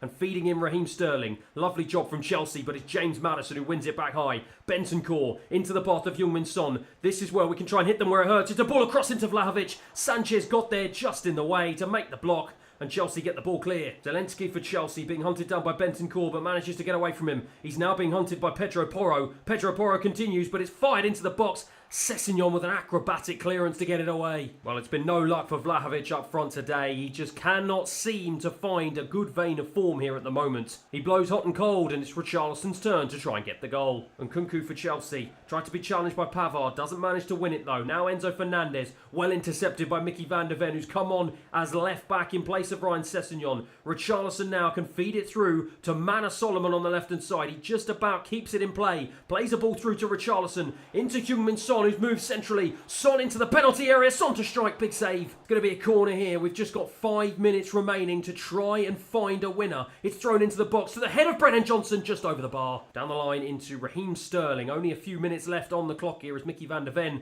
puts in a very nice challenge on the Englishman. It's Bentancur now into Richarlison. If either of these two teams are going to strike, it does look like it will be us as Mana Solomon's offside. We are deep into stoppage time here at Stamford Bridge. Neither team so far are able to make the breakthrough, but it is going to be us, surely, with the last chance of the game. Heung-min Son was inches away from feeding that into Richarlison as the referee blows for full time. Well, Mauricio Pochettino, the former Spurs man, looks on despondent, but I'm sure overall he'll be pretty happy with that result. Full time here, Chelsea 0, Spurs 0. And it's no surprise to see Vlahovic is frustrated after a poor display against Chelsea. And despite his hat-trick against Luton, he just cannot seem to put a decent run of form together. And to be honest, up front is clearly where our problems lie. Only 40 goals scored so far in the Premier League, which is kind of frustrating considering the quality and the array of attacking talent we have at the club. Is it down to the formation? Is it down to the quality of coaching? Is it down to the quality of players that we have at the club? Or perhaps do I need to look closer to home and it may be all down to me? Let me know down in the comments below. How are we going to solve the goal scoring problem at Tottenham Hotspur Football Club? However, after managing to get back to winning ways courtesy of a 2-0 win against Luton Town, we are now hit with some really disappointing news, as Destiny Udogie has decided to march into my office furious about a lack of game time. Now, to be honest, I've got absolutely no idea where this has come from. He started 30 games in all competitions, played 25 in the Premier League, and was only replaced in the starting 11 by Ryan Sessegnon for the previous game purely because of fatigue. Now, is this just a glitch with the game, or have I done something wrong here? I'm not quite sure. He has now submitted a transfer request, but fortunately I do have time on my side as he's still got 3 years left on his contract. But let me know down in the comments below what you think. How on earth do I solve the Udogie problem? Meanwhile, back on the pitch, a 2-1 away win against West Ham is followed up with a 4-1 win at home against Nottingham Forest. But one goal from Kulusevski in the second half was only enough to secure a point away at Newcastle. However, those results extend our unbeaten run in the Premier League and bring us up to second place in the table as we start to take charge of this fight for Champions League football. However, after tasting defeat in the Carabao Cup final at the hands of Manchester City, it is time for me to rally the troops in front of the media. I'm confident we can rise to the occasion. I am confident we are good enough to go out and prove it. And I am confident we are going to get a result in the FA Cup semi-final. Ruben Diaz for Manchester City into Calvin Phillips. De Bruyne picks it up, being challenged by Hojbjerg really nicely. Bentancur now into James Maddison. Maddison releases Kulusevski down the right hand side, and he gets there ahead of Nathan Ake. And Kulusevski into the box. Kulusevski to strike. Kulusevski to put us 1-0 up inside 10 minutes. Well, that is what you call starting on fire. Kulusevski just managed to get there and sneak ahead of Nathan Ake. Was the goalkeeper delayed in coming out to him? Perhaps so, but I don't care. Kulusevski gets the job done. He gives us an early lead. Phillips into De Bruyne. We've got to hope, having taken an early lead in the Carabao Cup final, we don't succumb to the same fate as we did on that day. Phil Foden, nice pass into Calvin Phillips. Phillips is surely going to try and release Phil Foden, but he's being covered by Udogie. Calvin Phillips continues his run, but Udogie wins it back and then loses it in the centre of the park as it's fired wide there by Matheus Nunes. Nunes for City. Nice pass into Jack Grealish. Grealish into Nunes again. Skips past 2 challenges, but Pedro Porro is there ahead of him. Now Heung-min Son, who's come into the centre to pick the ball up. Into Udogie, who's also come centrally. James Maddison feeds in Kulusevski. He gets into the box again, fires it across. It's poor, easy for Ederson. Benjamin Pavard to bring the ball out of defence. Nice pass right through the midfield there into Vlahovic. Out to Kulusevski. Kulusevski across at the back post and over Maddison. Oh, it's just wide. What a chance. Oh, Maddison, I just hope he doesn't live to regret that. Nice pass into Bentancur, skips away from the challenge of De Bruyne, and Bentancur continues his run. Bentancur going to try and look for Heung-min Son on the left-hand side. Takes it, doesn't take it as well as I'd hoped, but Maddison skips away. That is absolutely beautiful. James Maddison slides on his knees, and he hits the badge, and he celebrates like a superhero, as that goal is a worthy goal that any superhero would be delighted to score. Look at that, he just takes 2 players out with the Cruyff turn inside the penalty area. And he gives Ederson no chance by just curling it around him. And he gives us a 2-goal lead in the FA Cup semi-final. Nunes for City, looking for options, finds Calvin Phillips, who manages to wriggle away into Jack Grealish on the left-hand side. City looking to fire back early here. Vicario with a massive save. And Udogie with the calmness and composure to take it out of the penalty area. Half-time, Udogie goes infield, finds Bentancur, nicely done. James Maddison going to try and look for Kulusevski on the right-hand side. Again, we found our way into the Manchester City penalty area. Couldn't find our way into the back of the net though. City have got less than half an hour here to try and find a way back into this game, and Kevin De Bruyne throws it into the penalty area. Headed out well by Kulusevski, who so far for me has been man of the match, but Maddison now has it. Can he try and release Vlahovic? He does release Vlahovic, and Vlahovic drives into the box. Vlahovic to make it 3. He does make it 3, and surely now that puts the final nail in the Manchester City coffin. Well, Vlahovic has been up and down all season, but just when I needed him to be up, my word, has he been up. Through on goal, and he never looked like missing. Made it look easy, and Spurs lead 3-0 at Wembley. De Bruyne into Haaland. City surely now just looking for a consolation, and that pretty much sums up their entire performance. Vardiol to bring it forward under pressure from Richarlison, who's come on as a sub. Even though we are still 3-0 up, we are still pressing like it is 0-0. This is a fantastic display from Spurs. Arguably our best performance across the entire season, just when we needed it to be, as Manchester City play it out from the back here. Out wide to Rodri, who finds himself in an advanced position on the right-hand side. Tries to go down the line into Udogie. Brilliant defending. Well, City have a corner here deep into stoppage time, but surely any goal here will be a consolation. But it's Manor Solomon who heads it clear, only out as far as Kevin De Bruyne. He's got absolutely no options, doesn't know what to do with it, as the referee blows for full time. Well, our hearts were broken by Manchester City in the Carabao Cup final, but my word, did we exact our revenge here today. Dusan Vlahovic with the winning goal in the end. Full time, City 0, Spurs 3. And with Everton beating Fulham 3-2 in the other semi-final, it will be the Merseyside team we will face in the final for the chance for one of these 2 teams to lift the trophy for the first time in over 2 decades. But after being brought back down to earth, only being able to secure a point away from home against Fulham, we now have a game where we can put the final nail in the coffin of our North London rivals' Champions League hopes. As with just 5 games left in the Premier League this season, it is time to welcome our North London rivals Arsenal to the Tottenham Hotspur Stadium in a showdown that will leave lasting ramifications in the fight for Champions League football. And a couple of tired legs in the squad means the likes of Benjamin Pavard and Brennan Johnson will start their first ever North London derby. Jorginho for Arsenal. Ooh, wonderful pass into Gabriel Jesus. And he goes into the penalty box trying to wriggle away from Christian Romero. Lovely pass into Emile Smith-Rowe. And just like that, Arsenal lead. Well, Emile Smith-Rowe celebrates in front of the Tottenham fans. And that was not the start that neither they nor I expected. Easy for Arsenal in the build-up. And look at that from Emile Smith-Rowe. A wonderful finish, but he was given too much time and space in the penalty area. And he will punish you. 1-0 Arsenal. Zinchenko for Arsenal into Odegaard. Out of the 2 teams in this opening 20 minutes, Arsenal have certainly started off the stronger as they look to quieten down the home crowd. But it's a good challenge by Bentancur, and Maddison can now get the ball clear. Vlahovic is going to try and look over the right-hand side, but it's well intercepted by the Arsenal defenders as Emile Smith-Rowe knocks it past Pedro Porro and has the pace to get away from him here. Drives down this left-hand side, cuts back in. Wonderful work here. He's just making Pedro Porro look foolish here, and there's nothing he can do about it, but eventually he does manage to put a challenge in. But Arsenal have a corner. Short corner here that Odegaard takes into Saka. Oh, he just goes through the legs Wonderful stuff from Saka.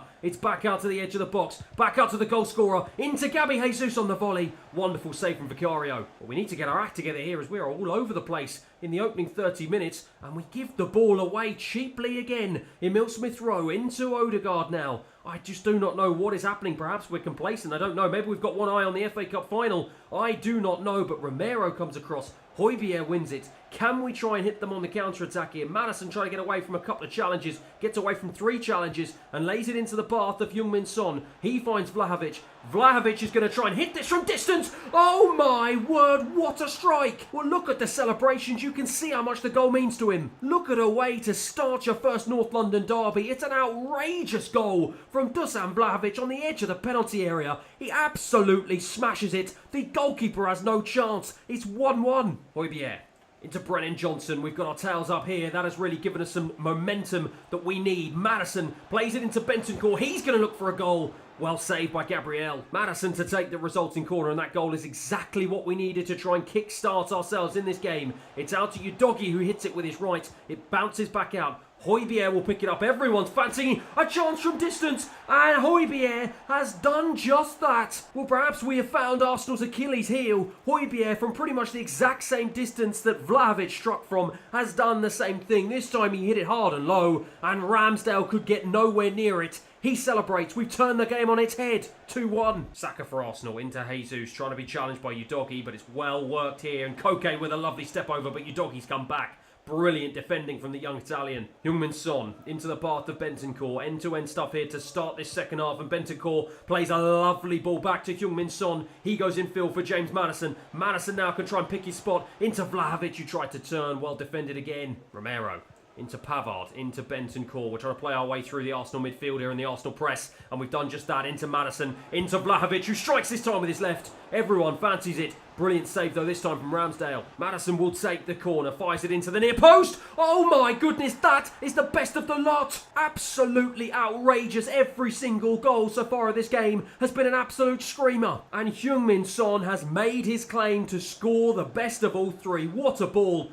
Absolutely outrageous bicycle kick from Heung-min Son against our North London rivals to give us a 3-1 lead at the Tottenham Hotspur Stadium. Brennan Johnson into Vlahovic. Vlahovic taken out from behind there. Horrendous challenge, and the referee is going to come over here. What card is he going to issue? He's calling the player over, and it's only a yellow card. He can be a very happy man. Look at this challenge. That is absolutely horrendous. He should not be on the pitch. Saka, lovely pass out to Havertz on the right-hand side. Arsenal have got to do something here, and Gabby Jesus. Oh, he's missed a sitter. They've got a corner here that Koke looks like he's going to take, and it looks like he's going to take it short. He does do just that. Saka trying to get past the substitute. Richarlison fires it all the way out to the edge of the box. Gabriel, the centre-back, into Havertz. Nice strike, good save. Arsenal again now have got the bit between their teeth. They know they have let this game slip away from them here, and they've got to try and do something to get back on level terms. But it's brilliant defending by the substitute, Manor Solomon. And now Udogie can bring the ball forward for Tottenham Hotspur.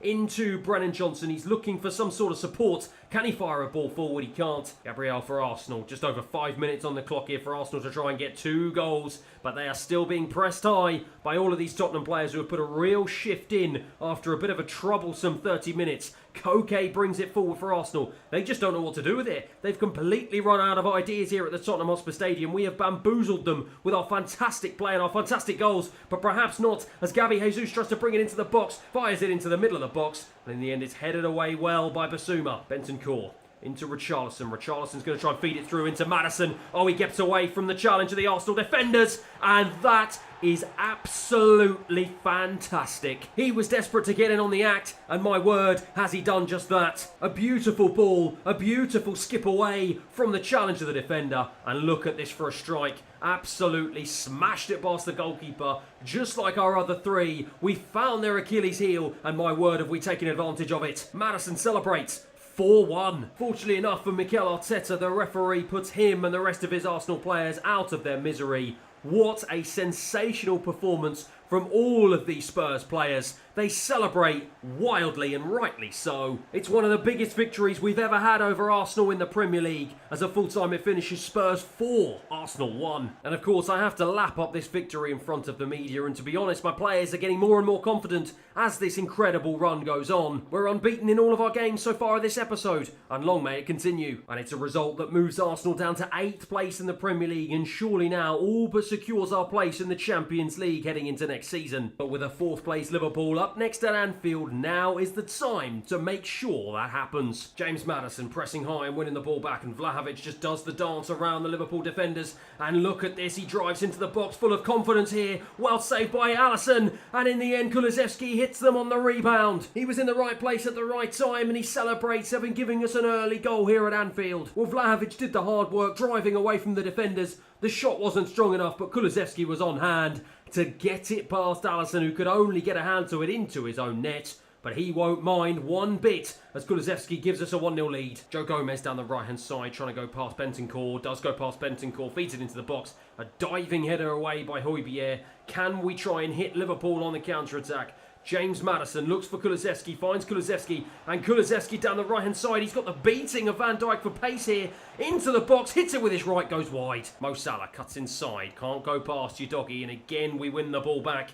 And again, we can try and hit them on the counter-attack. Maddison to try and feed. Oh, that is beautiful. A brilliant ball to Udogie onto the left-hand side. Into Heung-min Son. Shapes up to strike on his right. Big save. Maddison to pick it up on the edge of the box. Into Udogie. Udogie into Christian Romero. Romero twisting, turning, striking with his right. Had the same idea that all my players had against Arsenal, but it didn't come off this time. Hotspur gives that ball away to Endo really cheaply now, and Liverpool can now try and hit us back. Endo gets it back though. He's going to try and look for Andrew Robertson on the left-hand side, and he's beaten Pedro Porro. Fires the ball in. Well headed away by Udogie. James Maddison now to try and release Kulusevski, but instead finds Vlahovic, and Vlahovic is going to try and do the same thing he did before. Switches it onto his left. Oh, it's just over the bar. Udogie into Maddison in a central area. Wonderful ball back into Udogie. He's going to try and cut it back. Looking for Vlahovic, and it's a brilliant, brilliant save. Maddison will try and fire it back into the penalty area. Looking for the head of Heung-min Son. Going to come out to Bentancur. Hits it on the volley. It's blocked. Keeps the ball alive though. Benjamin Pavard to strike, this time with his left.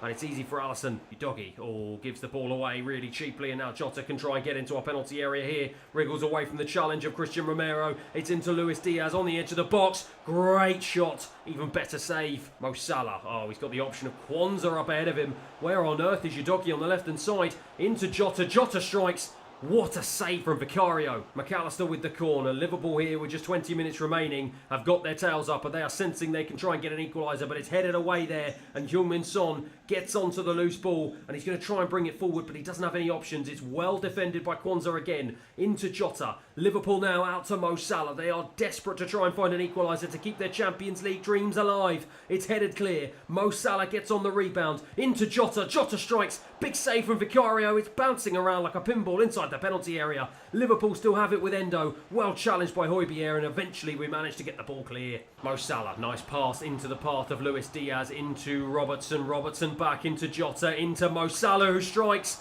Oh, it's a big chance, and it's gone wide. Benjamin Pavard, nice ball through into Bentancur. He's broken the lines really nicely. Richarlison on as a sub. Finds the other substitute, Manor Solomon. He switches back onto his right foot. Looks in field for Basuma. Another substitute. Alisson with a big save. Brennan Johnson back into Hotspur against the defenders. It's still in the penalty area, though. Richarlison tries to win it. Headed clear, though. Bentancur wins it. Into Manor Solomon. Into Hotspur. Cleared away by Liverpool. We are deep into stoppage time here. And that is a brilliant ball through to Mo Salah, who somehow managed to stay on side. Cuts it into Jota. End-to-end stuff here in stoppage time. Well defended. And fortunately enough for me, the referee blows for full time. The crowd go wild as they know how important that win is. I shake the hand of Jurgen Klopp. Kulusevski, the man with the only goal of the game inside the opening 10 minutes. But it was enough to secure the 3 points, as at full time it's Liverpool 0, Spurs 1. And with that win and the clean sheet from Vicario, it means with 3 games to spare, we have secured Champions League football for next season. And after beating Burnley 4-0 in our very next game, game, managing to beat Manchester City 3-0 courtesy of a hat-trick from Rodrigo Bentancur, and rounding off the season with a 3-1 away win against Sheffield United. Not only have we managed to get through this episode unbeaten, but we've managed to secure second place in the Premier League in our very first season in charge. After an up-and-down season, Guillermo Vicario is named the Premier League Goalkeeper of the Year, and in spite of a few dodgy moments, with him keeping 20 clean sheets in all competitions and moving his rating up to 84,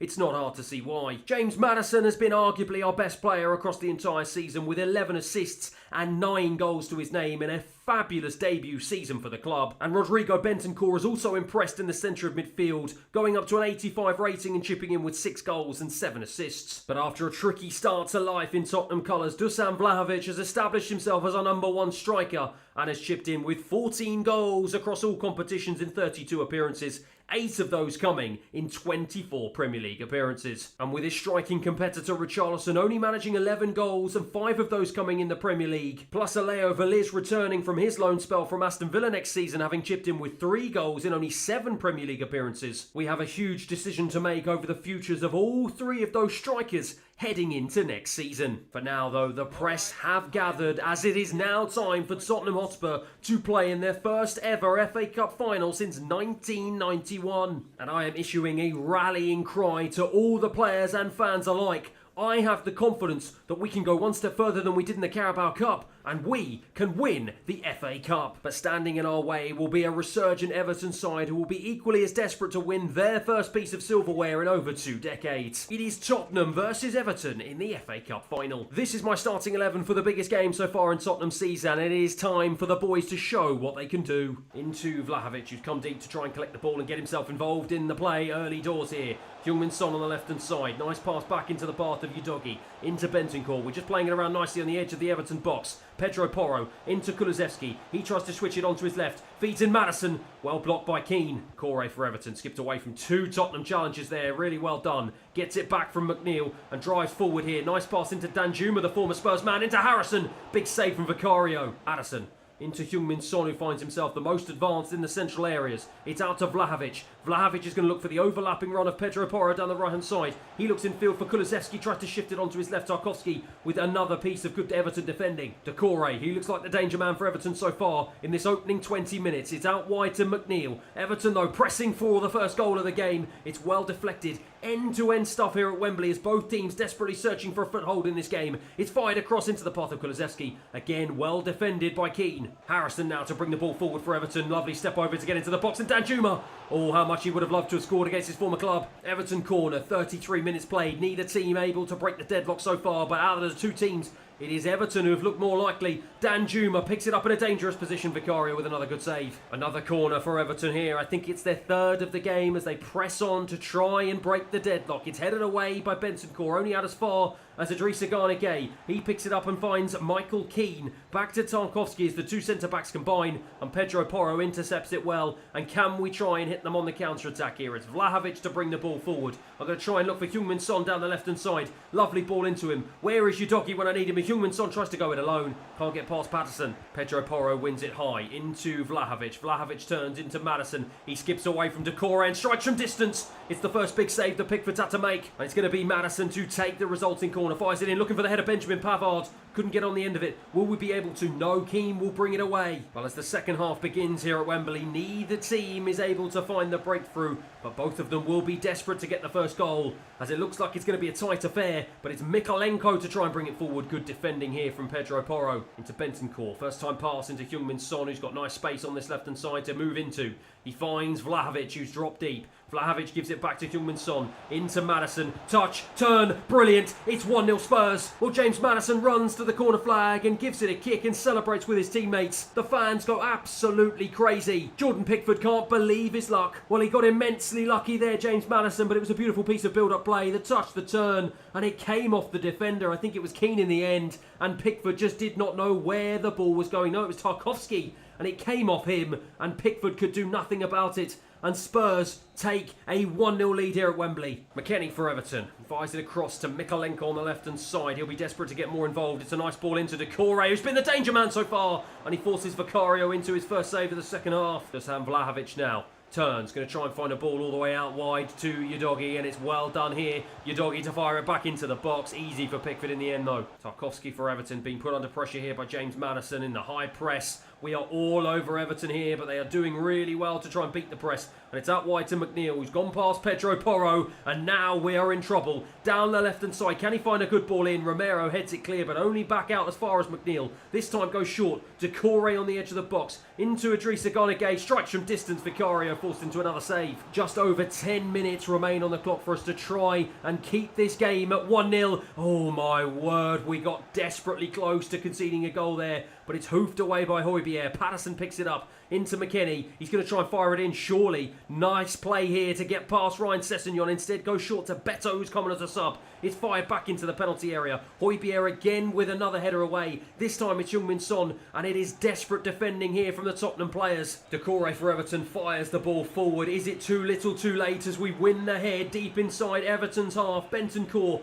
into James Maddison. James Maddison to just keep hold of the ball. Hojbjerg into Brennan Johnson. Brennan Johnson to try and take the ball to the corner flag. Brennan Johnson just to hold it up now, waiting for the referee to blow the whistle. 5 minutes has gone. Surely referee gives it to Pedro Porro. Instead he fires it across. Looks for Heung-min Son to put the game to bed. Hojbjerg with the volley straight at Pickford. But it doesn't matter because the referee blows for full time. The fans go absolutely wild. The players go even more crazy as Tottenham Hotspur Football Club have won the FA Cup. I said at the start it has been a roller coaster of a season, and what a way to end it. The Tottenham players are about to write their name into the history books at the club. Heung-min Son leads the celebrations, and it will be the South Korean, the new club captain of Tottenham Hotspur, who will be the one to step up and lift the FA Cup for the first time in his career, and the first time for Spurs in over 30 years that they are crowned FA Cup winners. It's a momentous day for the players, it's a momentous day for the fans, and it's a brilliant way to end our first season in charge of Tottenham Hotspur Football Club. And with one major trophy down, Champions League football secured for next season, we are well on our way to becoming the best team in European football. Join us for Season 2. It is one you do not want to miss. Thanks everyone for watching. I'll see you again next time.